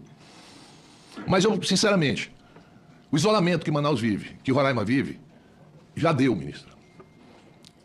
400 quilômetros hoje, com drone, com satélite, com qualquer policiamento, é impossível. Se tira madeira hoje sem a estrada asfaltada. A área que a senhora está falando, de um lado e outro, são áreas alagadiças, não dá para produzir um grão. São áreas que a senhora conhece, até porque a senhora morou no Morro da Liberdade. A senhora sabe muito bem o que é uma cheia e o que é uma seca. Eu não estou falando em enchente, não. Enchente tem no sul do país. Quando chove, dá uma enchente. Na nossa região é cheia do purus, que vem de lá do Rio Branco, e seca, que também vem dos Andes. Nós temos toda essa questão já engasgada. Vou dizer aqui para a senhora. Às vezes, eu não vi até hoje, depois de 2 anos e 2 meses, e 5 meses de governo, a equipe do meio ambiente sentar com o agronegócio nesse país. Não vi. Até hoje eu não vi. E se eu não vi, vocês podiam, a sua assessoria, mandar uma foto sentada com o agro brasileiro, sentado com o setor de mineração brasileiro, sentado com o setor de petróleo e gás brasileiro, para discutir, para não ter intransigência de um lado nem do outro, discutir e dizer, nós precisamos desenvolver o país sustentavelmente, mas não é com a miséria, é com a riqueza. O Plínio fala muito sobre isso. O amazonense, ele vive pobre, e embaixo da terra tem a riqueza. Ele morre pobre e vai ser enterrado dentro da riqueza. Vou pegar os casos Yanomamis. A senhora sabe muito bem que meu estado tem 77 etnias diferentes de indígenas. A maior população indígena. E não pense que índio não quer viver bem, não. Quer viver bem, sim. Não pense que índio não quer defender a natureza, mas ele quer ter prosperidade também. Ele quer comer bem, ele quer se vestir bem, ele quer ter uma vida boa. Vou pegar exclusivamente. Por intransigência, conseguiram destruir praticamente toda a população Yanomami em Roraima. Porque permitiram que, de uma forma desorganizada, de uma forma criminosa, a mineração fosse instalada. Isso está acontecendo nos rios do meu estado. É impossível a gente não discutir a regularização de exploração mineral sustentável. Se a gente não discutir, vem alguém e vai tirar de forma não sustentável, de forma criminosa, e não adianta mandar a Polícia Federal e o IBAMA explodir uma balsa que custa 400, 500 mil reais, porque uma balsa daquela tira 30 quilos de ouro por mês. Dá para comprar 100 balsas dessa com 30 quilos de ouro, o ouro a 600 reais a grama. Eu estou lhe falando de coisas práticas, não é de teóricas, é do dia a dia, é de quem vive isso, de quem presencia isso. Rio Madeira, Japurá, lá com a fronteira com a Colômbia, Rio Solimões, Rio Negro, que você tem todo tipo de minério. Agora mesmo, a China não comprou o Pitinga À toa não, comprou, sabe por quê? Por causa das terras raras que tem lá, após tirar a cassiterita, as terras raras estão lá amontoadas. Que serve para quê? Para produzir semicondutores. Hoje se leva o minério do Brasil para a China e dentro dele vai outros minérios, não vai só ferro não, vai outros tipos de minério. E o que eu faço aqui, ministro, eu lhe digo o seguinte, nós pagamos uma conta muito alta. E eu sempre digo isso e não é palavras minhas, é palavra de qualquer amazonense. A Amazônia é brasileira a serviço da humanidade. Nós estamos a serviço. E essa remuneração de fundo da Amazônia é para inglês ver. É para francês explorar a Guiana Francesa com petróleo e não nos permitir que a gente explore as nossas aqui. Ou a senhora acha que o mesmo bioma que tem a Foz do Amazonas não é igual a Guiana e o Suriname? É o mesmo, ministra. Não há diferença. E por que eles, o Macron, que tanto defende, e emite mais CO2 do que o Brasil? A França emite mais CO2 que o Brasil. A Europa emite mais CO2 do que o Brasil. E a senhora falou uma coisa no início da sua fala, que eu estava aqui, que me chamou a atenção. Não estava no meu gabinete. Que hoje os países, tem país que tem 50%, 60% do PIB da biodiversidade. A senhora poderia me citar um país desse? Só um. É a média do mundo. Não, a média do mundo. Mas a senhora está falando de exploração. Sabe quando ela fala sobre biodiversidade? Quando eles falam sobre isso, é exploração de minério, a exploração de petróleo. Minério não é biodiversidade. Não, mas a senhora leia o que está escrito de onde a senhora tirou, que eles vão falar em mineração, vão falar em petróleo, vão falar em gás. Não, biodiversidade. Então me dê um exemplo. 60%. A senhora disse que tem país que dá 60% da média do mundo. Me dê um exemplo de um país. Tira o minério. Se a senhora não quer colocar o minério, tira o minério. Me dê um exemplo, por favor, ministra. Me dê um país que tenha 60% do PIB. Não, a senhora pode me responder. Quando a senhora fala o que eu estou lhe falando, eu lhe respondo. A senhora, tudo que eu estou falando aqui, eu tenho resposta para a senhora me perguntar. Eu estou lhe perguntando uma coisa. A senhora disse que tem países, no início da sua fala, que 60%, 70%. Falou bem assim. A média dos países. Sim, mas eu só quero um. Não, eu estou calmo. Muito calmo. Não tenha dúvida. É minha forma de falar, não é desrespeitosa, longe de mim. Eu quero que a senhora me dê um país que tenha 60%, 70% de... Ele é apenas acelerado, ministro. Não, acelerado eu sou. Até porque eu sou filho de palestino e a gente é assim. Eu sou filho de palestino com um italiano. Italiano e árabe fala dessa forma. Eu não nego as minhas raízes. Né? Não, você é libanês. Ó, não vamos entrar nesse debate. Não, vamos lá. Responda. Só quero falar aqui o seguinte, ministro. Pois não, Mar. Eu queria só que me desse o exemplo de um país que tem 60% do seu PIB de biodiversidade. E a senhora me cite. Até me explique o que a senhora chama de biodiversidade para ter 60%, 70%. Até porque para ter 60% vai ter alguns, vai ter que ir muito mais. Não, tem que ter. Tem que ter. Vai ter Eu quero média? saber qual é. O Brasil, por exemplo, qual é a média do PIB brasileiro na biodiversidade? A senhora sabe me responder isso? Eu vou falar depois que ela me responder, eu respondo. Porque senão vai parecer que eu estou sendo agressivo ou coisa parecida. E eu estou querendo resolutividade, não é conversa fiada. Não é discursinho. Porque se Brasília tivesse hoje ser construída, o Juscelino levaria 100 anos para construir Brasília e coisa que ele fez em 5 anos. Porque se um calango tivesse aí, o Ibama não ia permitir. O Lago Paranoá não existiria. Lá na terra do senador Amin, Camboriú não existiria, porque foi aterro. Ipanema não existiria. Copacabana não existiria. Os túneis feitos pelo Lacerda não existiriam. Os túneis feitos pelos governadores de São Paulo não existiriam. Acabe com essa coisa e nós é que temos que pagar essa conta. É essa a minha revolta. Não é outra coisa não. Eu moro na Amazônia. Eu moro lá. A gente quer sim a BR-319, ministra, para passear, como a senhora disse. Queremos sim. Nós temos o direito de passear na 319. E não é a senhora que não vai permitir que a gente passeie na 319. Nós, amazonenses, queremos ter o direito de passear na 319. A senhora passeia na Avenida Paulista hoje. Nós queremos passear na 319. Obrigado, senador Omar. Eu vou, conforme dito, até para ter um proveito, eu vou assegurar a palavra à ministra para responder objetivamente a pergunta do senador Omar. É 1 a 1, né, senador? Não, eu só quero uma. Não, mas... Ele fez uma pergunta só. Mas eu tenho um tempo para responder você. O que o senhor quiser. Correto? Eu só quero saber de uma pergunta. Não, então, eu vou responder a sua pergunta, mas como você... Ministra. Para responder, o presidente Lula assumiu um compromisso de asfaltar 319. Só para deixar claro, e do que eu saiba, ele é o presidente ainda.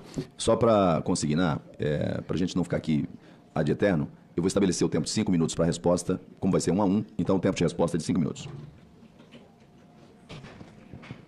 Bem, no debate a gente pode acertar e mudar as regras do jogo. A gente só não pode fazer isso no jogo, não é isso? Não, é porque antes eu perguntei para o senhor qual é o tempo que eu tenho. O senhor disse o tempo que a senhora quiser. Na exposição inicial, o tempo da senhora eu deixei livre e não lhe interrompi. Agora, na resposta aos senadores, eu tenho um tempo regimental. Que é de 5 minutos para... É de 3 a 5 minutos Tá. para a resposta. Isso é para mim e o perguntador também? Não, só para mim entender as regras. Os senadores também têm um tempo regimental. Isso. A senhora já foi senadora nessa casa? Não, só para mim. Mas é que as coisas mudam e aqui Não, mas as o coisas estão senador, mudando com muita ministra, velocidade. a senhora não vai discutir com o presidente. O senador Omar Aziz Não, fez, não tô Omar Aziz discutindo, eu fez tô apenas debatendo. uma única pergunta. Se ele tivesse feito 10 perguntas, esse senador teria a tolerância absolutamente mais generosa possível para dar, além dos 5 minutos, para a senhora responder. Ele fez apenas uma pergunta, por isso o tempo regimental. Tranquilo, senhor presidente. Bem, primeiro, senador Aziz, fico feliz que o senhor diga que não é pessoal. Ainda que muitas vezes o pessoal atravesse e a gente esquece até de que disse que não era pessoal e ele entra no meio das coisas, porque os seres humanos são assim, eles são atravessados pelas suas subjetividades e elas se revelam. Bem, nós temos visões que podem ser diferentes.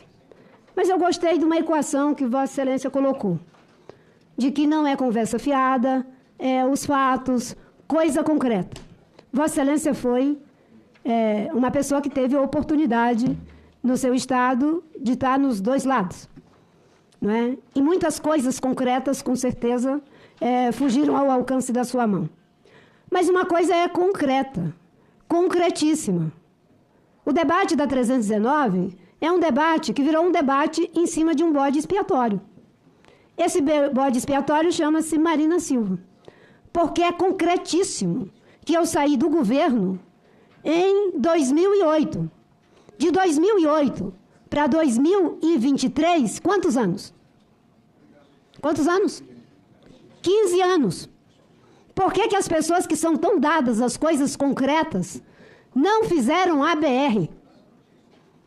Mas existe um bode expiatório que, mesmo durante 15 anos, continuou sendo o bode expiatório para esconder a incompetência daqueles que fazem promessas e não cumprem. Isso é concreto. É concretíssimo. Ou não é verdade que de 2008 a 2023 tem 15 anos? Por que o governo Bolsonaro não fez? E eu posso dizer mais. Quando eu saí, tinha um pequeno trecho, que era aqueles trechos das cabeceiras, que nós deixamos a licença pronta para fazer aquele processo que já é uma área consolidada. Foi feito esse trecho? Agora que está sendo feito. Não, pedacinho. O pedacinho só. Não foi feito tudo, senador. Foi feito pela Não presidente foi. Dilma. Não foi feito Os 200 tudo. primeiros quilômetros, só para lhe responder aqui, ministro. Primeiro é o seguinte, a senhora está chamando o presidente Lula de incompetente Não, também. não tô A senhora chamando. Disse, não, falou. A senhora disse que promessas e tal. Eu Não. estou aqui literalmente dizendo que o presidente Lula prometeu fazer a que quando o presidente Lula foi Eu não posso presidente- prometer porque eu não tenho dinheiro para botar lá dentro da coisa. E nem tenho o poder de fazer o licenciamento. É que quando o presidente Lula foi presidente, eu também era ministra. Isso.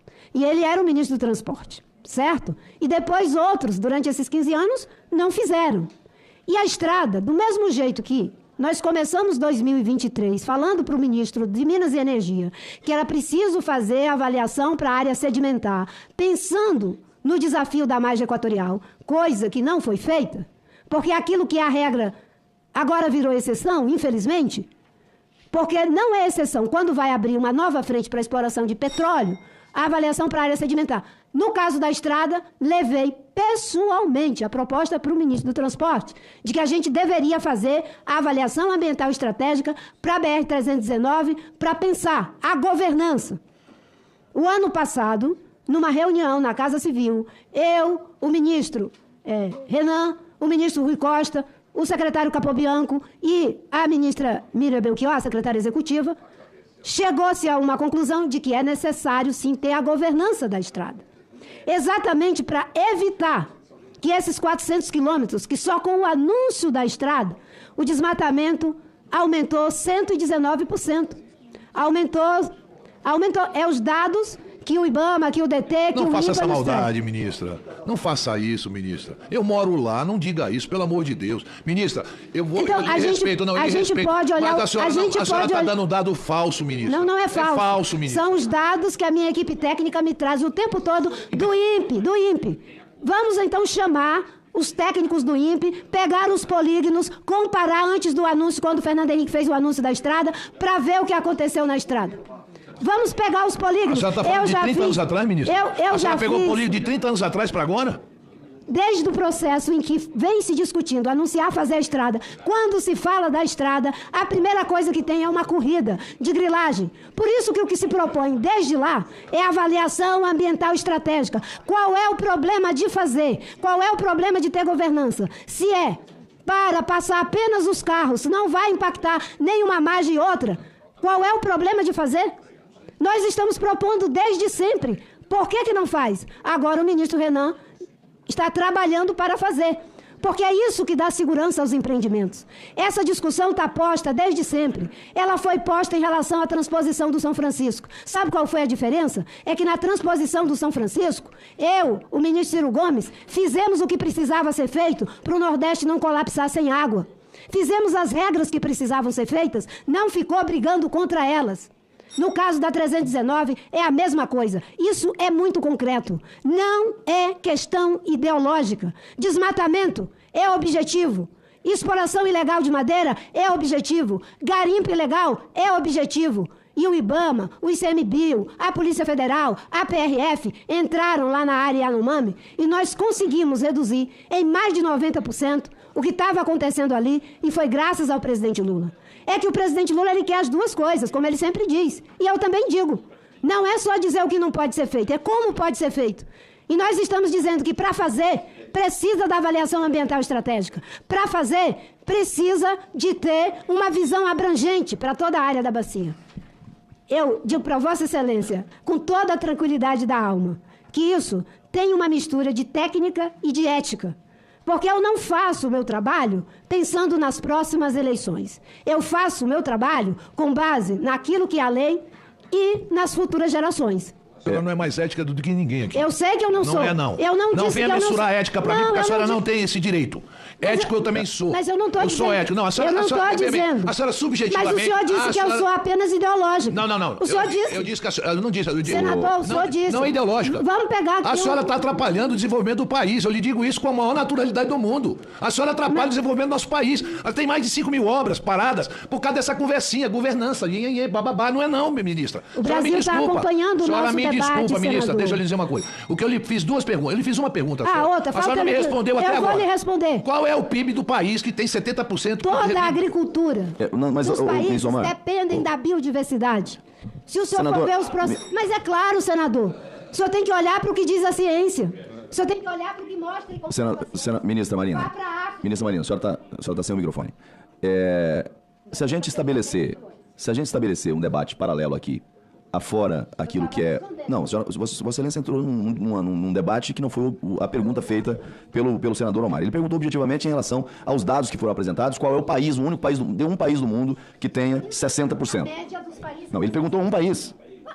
O Brasil tem a agricultura que tem por causa de quê? Ele perguntou um país. Mas eu vou assegurar a palavra aos próximos senadores, senão vamos ficar nesse debate. Só para agradecer a resposta Vamos da ministra e lhe falar uma coisa.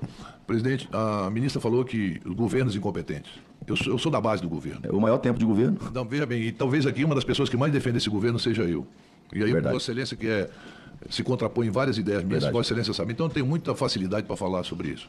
Eu não acho o presidente Lula incompetente por não ter feito... Vossa Excelência sabe que eu não estou me referindo ao presidente Lula. Vamos assegurar a palavra ao senador? Pois não, senador Omar. E eu não vou cair numa conversa de a senhora se vitimizar para mim, longe de mim. A senhora é uma pessoa muito respeitada mundo afora. Veja bem, a senhora é uma pessoa muito respeitada mundo afora. É lógico. Sim, tem interesse de muitos países que a gente não explore os minérios nossos. Né? Tem muito interesse internacional que a gente não explore o petróleo nosso, o nosso gás. Tem sim. A gente sabe como é que o mercado internacional gira em torno e, sinceramente, ministra, acho que a BR-319, 400 quilômetros só. É 400 quilômetros. É muito pouco para a gente dizer que não tem competência para fiscalizar. Se houve aumento, segundo seus dados, que eu não creio, e a senhora está falando de 30 anos atrás, tá? A senhora não está falando de ontem, não. A senhora está falando de 94. 1994, para cá, são 30 anos. Escutem bem o que eu estou dizendo. Ela falou da época do Fernando Henrique Cardoso, é que houve um aumento quando se ventilou asfaltar. Na década de 70 e de 80, a estrada já era asfaltada, ministra. A estrada já era asfaltada, e naquela época, ministra, eu morava na beira do rio. e chegava aquela jangada de madeira. Pele de jacaré, pele de onça. Nós evoluímos muito. Naquela época tudo era permitido. Bicho de casco você vendia em qualquer lugar. Hoje não, hoje existe sim, e com certeza existe uma fiscalização muito grande, e eu aprovo e defendo essa fiscalização. Antigamente você matar onça para tirar a pele, matar tartaruga, jabuti, não sei o quê, era normal no estado, na região norte do nosso país. Nós vivíamos e comíamos isso. Eu me lembro da quantidade de pé de jacaré que chegava lá na Rua dos Baréis. Para quem é do Amazonas sabe o que eu estou falando, ali na Manaus Moderna hoje. A senhora se lembra disso? Quantas jangadas e jangadas de madeira vinham para Manaus, para a Serraria de Manaus? Chegava ali naquela região sul de Manaus, era cheio de serraria nos Educandos, era cheio de serraria na Aparecida, era cheio de serraria na cidade de Manaus. Serravam o quê? Uma madeira que era madeira tirada de uma forma irregular. Isso acabou. A senhora não vê mais isso. Pode até pontualmente ter em algum lugar. Lá no Acre. O Acre, hoje você sobrevoa o Acre. Quando eu vou para Pauini, que eu tenho que ir para a boca do Acre, eu paro lá em Rio Branco. Quando você entra na fronteira do Acre, está todo desmatado. Muito mais desmatado que o estado do Amazonas. Muito mais desmatado que o estado do Amapá. E a senhora é de lá. Veja qual é o desmatamento do Acre e veja qual é o desmatamento do Amazonas e do Amapá. É infinitamente menor. A senhora está debatendo não, nós estamos conversando com uma pessoa que conhece a região, que vive a região. Não é uma pessoa que mora num outro lugar e está discutindo a Amazônia. Eu sou de lá. A senhora é de lá. A gente não tem o direito de ir e vir numa estrada. A senhora não permitir interligar Roraima e o Amazonas ao resto do país. E essa discussão de governança, senador Amin, essa é uma conversa que eu já vi. Não, vamos fazer lá ferrovia. Não, agora vamos fazer não sei o quê. Agora vamos fazer um parque. Sempre é uma coisa para não fazer obra. Eu espero, ministra, que a gente possa avançar nisso. Omar, eu vou pedir a você. A senhora veja bem, não reclame do parlamento. Eu vi a nota que o Ministério do Meio Ambiente soltou depois que nós aprovamos, porque nós não vamos aprovar. Se essas coisas não andarem, ministra, a senhora também terá responsabilidade do que nós estamos aprovando aqui. Pode ter certeza. Pela intransigência, pela falta de vontade de dialogar, pela falta de vontade de negociar, de conversar, de agilizar, nós iremos agilizar e vamos dar esse presente para o Brasil. Ô, senador Omar, obrigado. Eu agradeço. Eu agradeço bastante. Eu vou pedir aos senadores. Eu vou pedir aos senadores. Porque eu estou aqui como convidada. Ministra, Vossa Excelência está como convidada, mas não está presidindo a sessão. Não estou presidindo. Então, quando... Para que as pessoas... Eu acho que a senhora faz pouco tempo que a senhora saiu desse Senado Federal e parece que já perdeu a memória. Não, eu com todo respeito. Vossa Excelência é convidada ao Senado Federal. Eu tenho o maior respeito pelo conjunto dos senadores. O senador Omar Aziz é um senador da base do governo Lula. Vossa Excelência disse que o senador Omar está lhe ofendendo. Eu consulto os senadores. Se o Omar Aziz ofendeu a ministra em algum momento. Falou comigo aqui ao lado. Então vou assegurar a palavra aos demais senadores. Se Vossa Excelência quiser um minuto, ele não lhe fez nenhuma pergunta. Agora, se cada colocação... manifestação. Mas é livre a manifestação dos senadores. Sei, mas é um debate. Vossa Excelência já fez isso aqui muitas vezes. Mas isso com é todo um respeito. debate, é um debate. Não é um debate. O questionamento é respondido. O comentário não. Senão vamos ficar aqui até amanhã. Então, eu não tenho problema. As pessoas podem atribuir a mim qualquer... Eu vou assegurar a palavra... Eu vou assegurar um minuto para Vossa Senhoria. Pela ordem, presidente. Eu vou assegurar um minuto para Vossa Senhoria. Se sentiu alguma pergunta no conjunto das falas do Omar, responder e, na sequência, o senador Chico Rodrigues.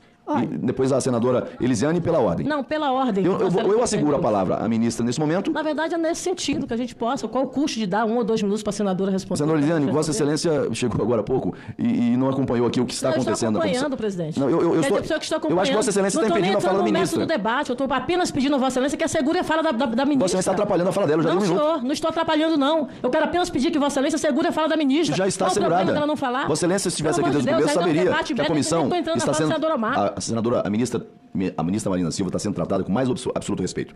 A divergência de um senador não pode ser ponto de incomodação do ministro de Estado. O respeito precede dar a ela a garantia de fala. Quando questionada. Vossa Excelência não pode impedir isso aqui nessa casa. Quando questionada, ela vai responder.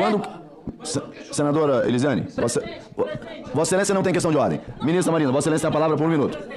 Como não tem questão de ordem? A senhora tem a palavra por um minuto. Ordem sim. E Vossa Excelência tem o direito de me ouvir aqui nesta casa, neste parlamento. E não vou aceitar isso. Ministra Marina, Vossa Excelência tem a palavra por um minuto. Assim, a ministra tem o direito de fala e de responder. Não, isso aqui não é ditadura, não é minha casa. Senadora Elisiane, Vossa Excelência não tem questão de ordem. Eu acho que o governo Lula tem 2 governos, ou 3. A sua base chega na comissão. Aqui não é executivo, aqui é parlamento. Ministra, a senhora quer usar um minuto?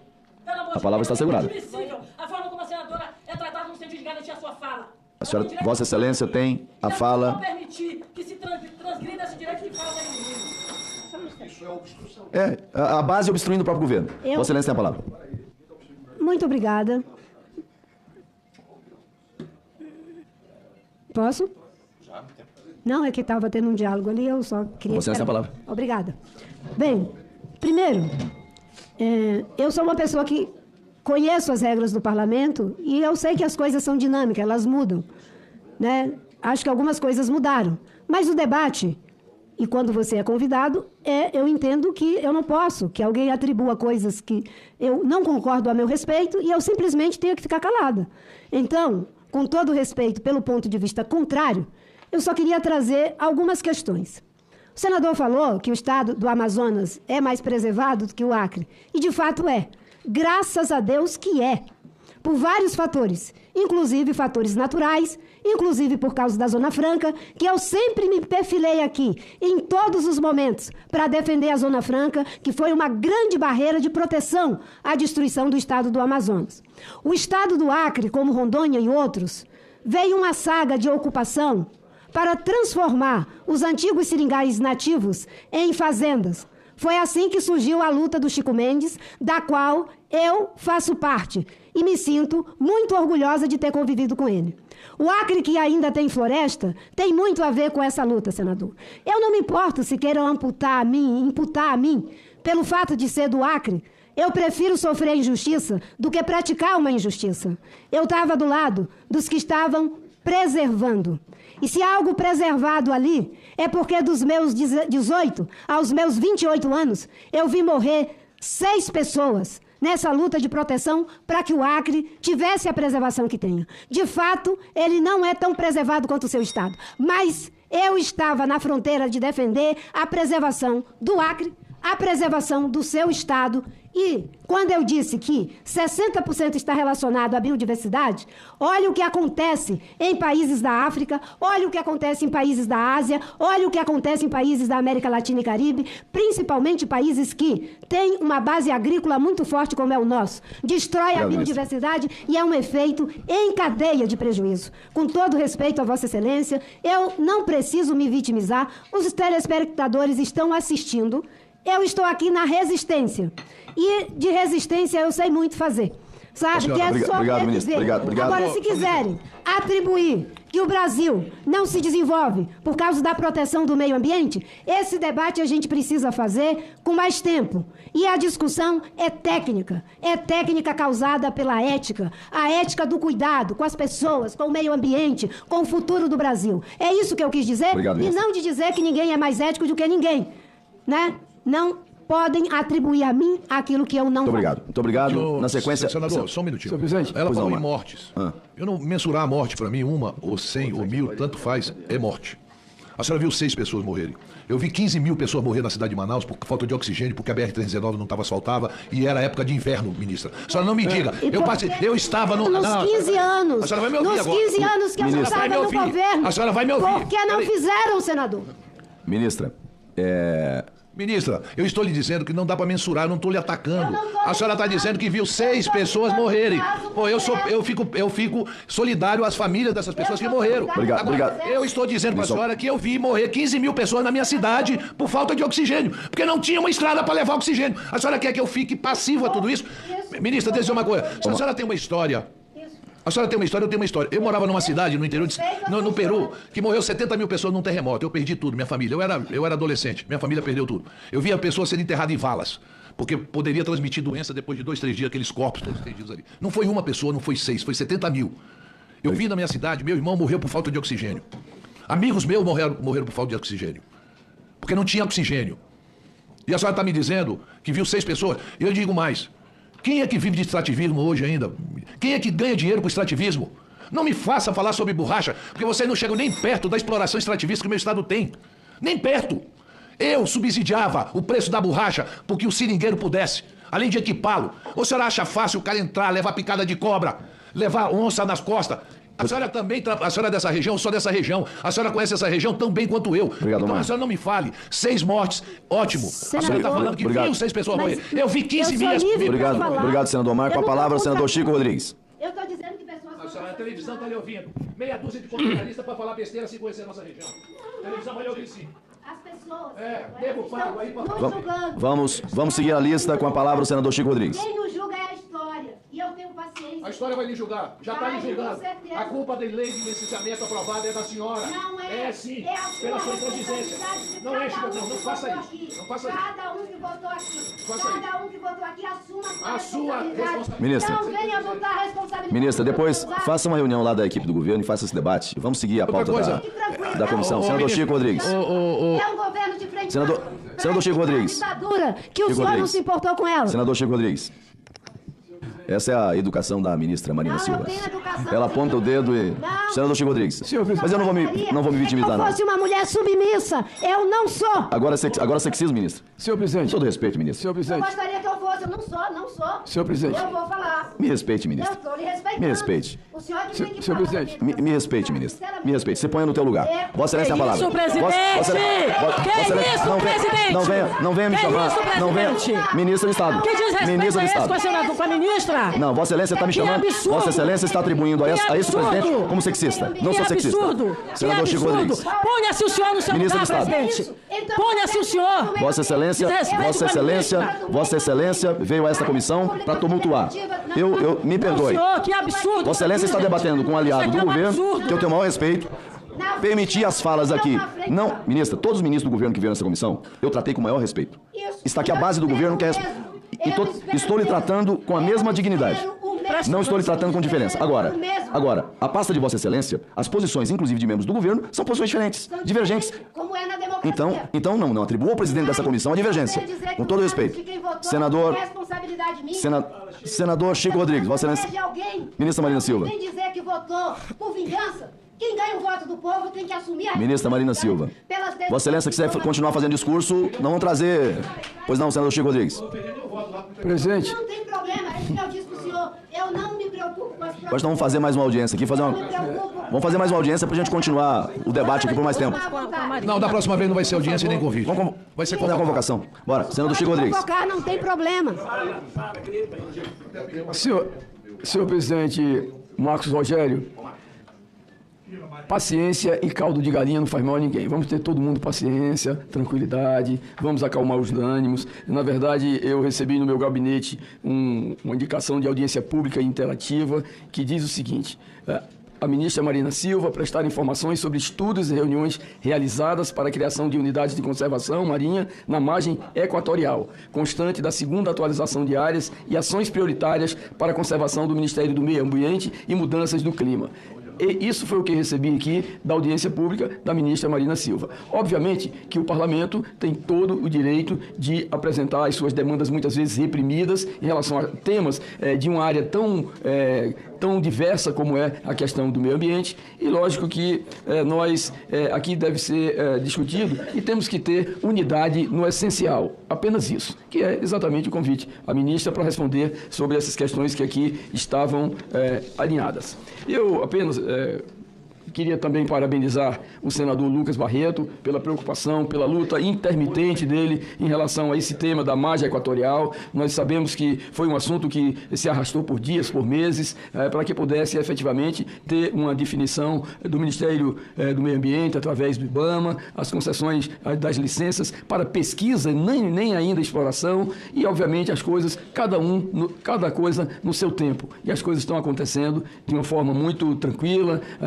As sugestões que foram apresentadas aqui, a ministra, sinceramente, até a metade dessa audiência foi, no meu entendimento, a melhor vinda da ministra aqui ao Senado, às comissões do Senado.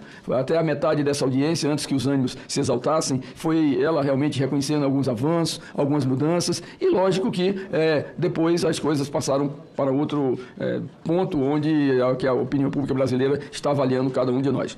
Eu diria, ministra, que o ministro Renan Filho, na verdade, o DENIT especialmente, que está na sua pasta, ele tem se preocupado porque mais de 55 mil quilômetros de rodovias estão em processo de regularização ambiental. E desses, apenas 7.700 já estão com licenças para executar todas essas obras que são necessárias para o desenvolvimento do país. Mas, ministra Marina Silva, algumas questões que, na verdade, nos afligem, por exemplo,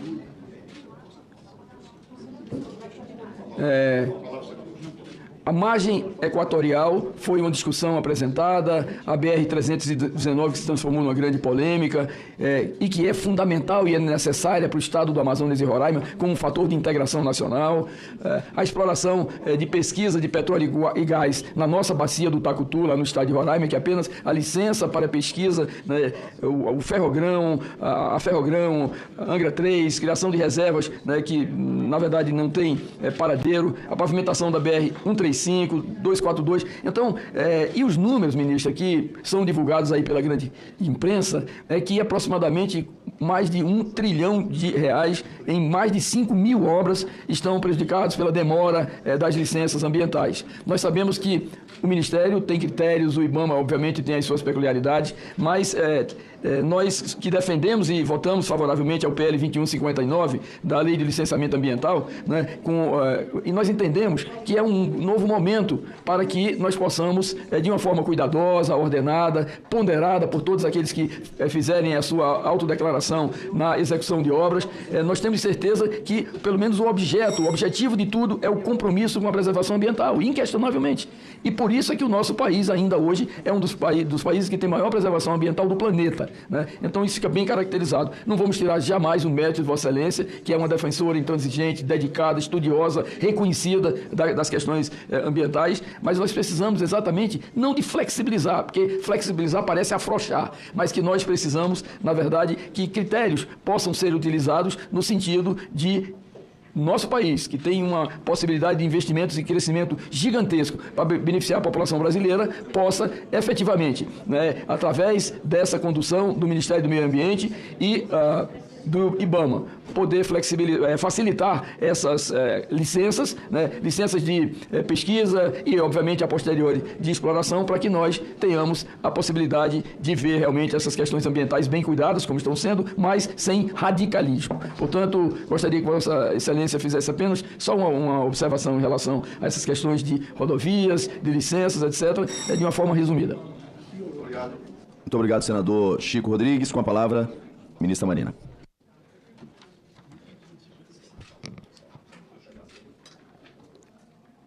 Primeiro eu fico... Quanto é o tempo? 5 minutos, né? Uhum. Obrigada, senhor presidente. Eu fico pensando, né? O trabalho da pasta de meio ambiente, que é o meu lugar, defender meio ambiente, esse é o meu lugar.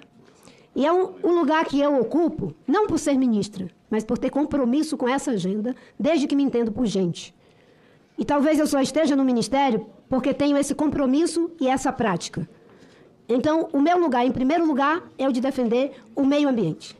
E ao defender o meio ambiente, eu estou defendendo o combate à pobreza. Ao defender o meio ambiente, eu estou defendendo o agronegócio. Ao defender o meio ambiente, eu estou defendendo a indústria. Ao defender o meio ambiente, eu estou defendendo os interesses estratégicos do Brasil.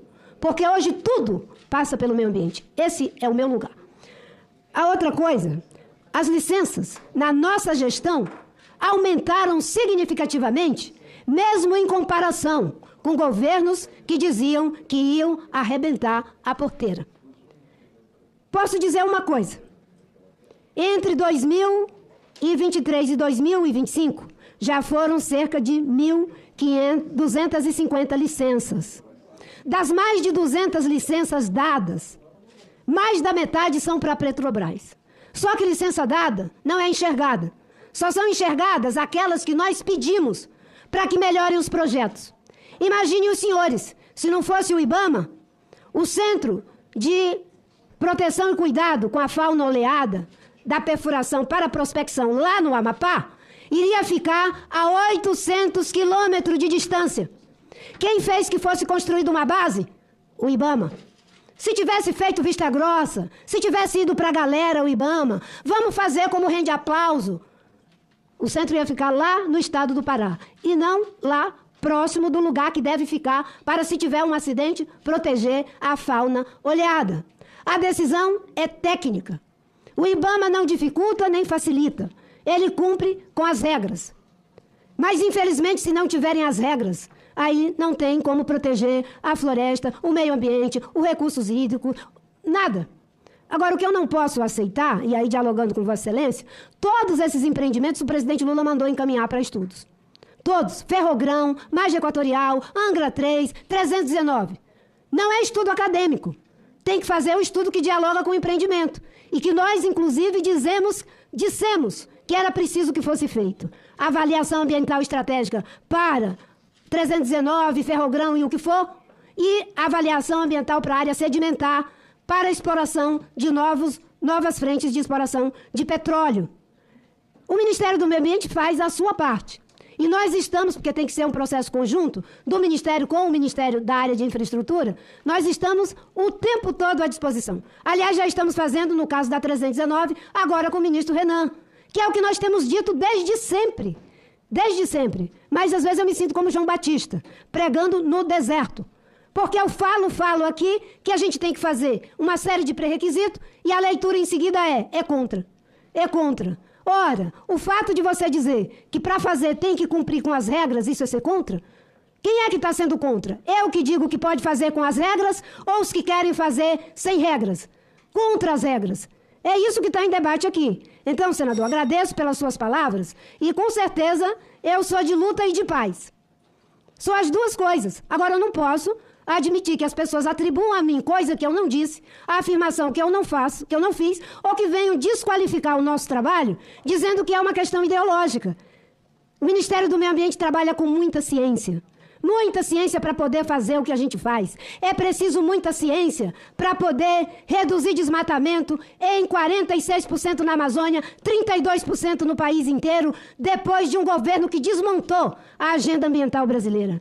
É preciso muita ciência para que a gente possa fazer a transposição do São Francisco e derrubar todas as liminares que tentaram para não fazer a transposição. É porque nós fizemos da forma certa, do jeito certo. É preciso muita ciência para poder fazer a BR-163 como nós fizemos. Foi com avaliação, ouvindo a comunidade local, os cientistas, o setor empresarial. E alguém que me perguntou, já conversou com o empresário? Sim, o tempo todo. Inclusive o desmatamento que caiu no Cerrado, que estava desenfreado. Nós fizemos uma reunião com várias pessoas que são do agronegócio da região do Mato Piba para mostrar dados científicos de que a vazão do rio ali está diminuindo em 19 mil metros cúbicos por segundo. O lençol freático está baixando e que nós poderemos estar tendo um voo de galinha se não frear o desmatamento. E esses empresários entenderam. É que nós fazemos o nosso trabalho com técnica e ética. Eu não fico postando, reunir com o empresário tal, olha como eu sou isso, como eu sou aquilo. Nós fazemos o nosso trabalho. O nosso trabalho baseado no que há de maior compromisso ético, técnico e de acordo com o que está a lei. Muito obrigada pela oportunidade que o senhor me deu para que eu pudesse falar e inclusive poder dizer aqui para os que me convidaram que quem aumentou o tom foram os que me anfitrionam. E obviamente que eu sou uma mulher que, como eu disse, eu sou de luta e sou de paz.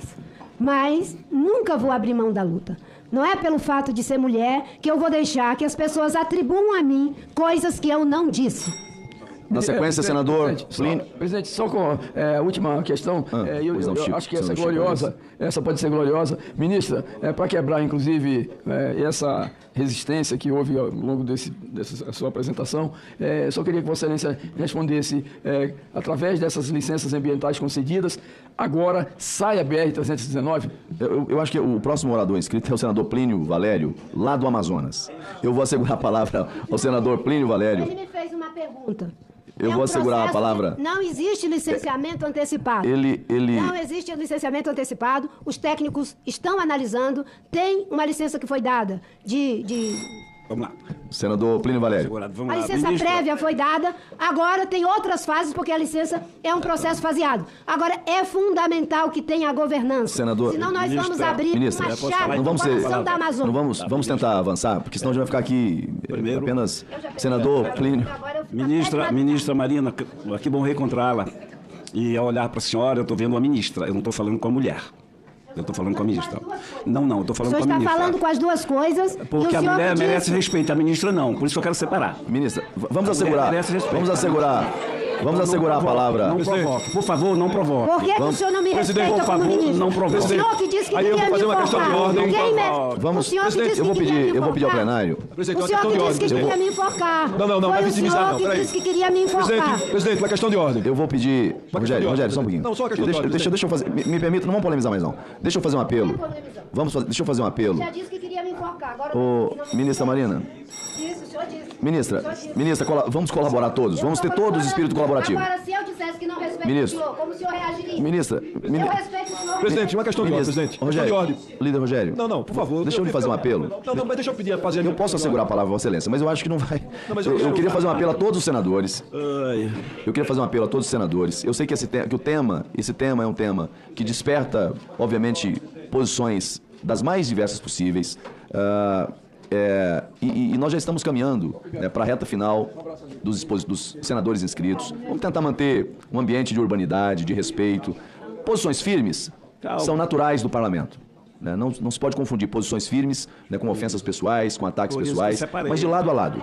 Não se pode ter nem de um lado nem do outro. Pois não, Vossa Excelência tem a palavra para a questão de ordem, senador Rogério. Primeiro, presidente, eu acho que o debate político, ele pode ser caloroso, pode se expressar as divergências, pontos de vistas. Agora, manifestação de desrespeito é inaceitável. Quando alguém começa um debate dizendo que eu respeito a mulher, mas não respeito a ministra, isso não cabe num debate institucional. Por favor, num debate sem manifestações, por favor. Num debate institucional, que é o que está sendo feito aqui. Como também não cabe as ilações sobre quem é governo e quem não é governo. Aqui, as pessoas não podem ser definidas pela sua posição e sim pela condição de senador. Então eu queria recolocar essas duas questões que elas são fundamentais. E que, se não houver respeito do senador, eu vou pedir que a ministra se retire por falta de respeito. Deixa eu explicar. Obrigado, senador líder Rogério. Agradeço Vossa Excelência, peço ao conjunto dos senadores, mas eu vou pedir novamente, respeito de parte a parte. Rogério Carvalho, de parte a parte. Cabe aos Quem senadores é que eu respeitar. desrespeitei? Eu não quero desrespeitei voltar, ninguém, senadora, ministra, eu não quero voltar ao tema. Olha, o senador já disse que sente vontade de me enforcar numa senador, outra vez. mas Vossa Excelência está provocando novamente. Eu não estou provocando, ele é que disse que não me respeita. Eu vou fazer um apelo a Vossa Excelência. Vossa Excelência agora há pouco me atribuiu a pecha de apoiador de ditador. Não é para isso, ministra. Vossa Excelência disse agora há pouco, se isso não é ofensa, se isso não é... Então, eu estou apenas pedindo, senador Plínio, por favor, eu vou apenas restabelecer a ordem para darmos sequência. Cada um dos senadores terá uma palavra. Então, cada um dos senadores. Convidada como ministra. Cada um dos senadores. Como eu estou convidada como ministra. Cada um dos senadores. Ou ele me pede desculpa, ou eu vou me retirar.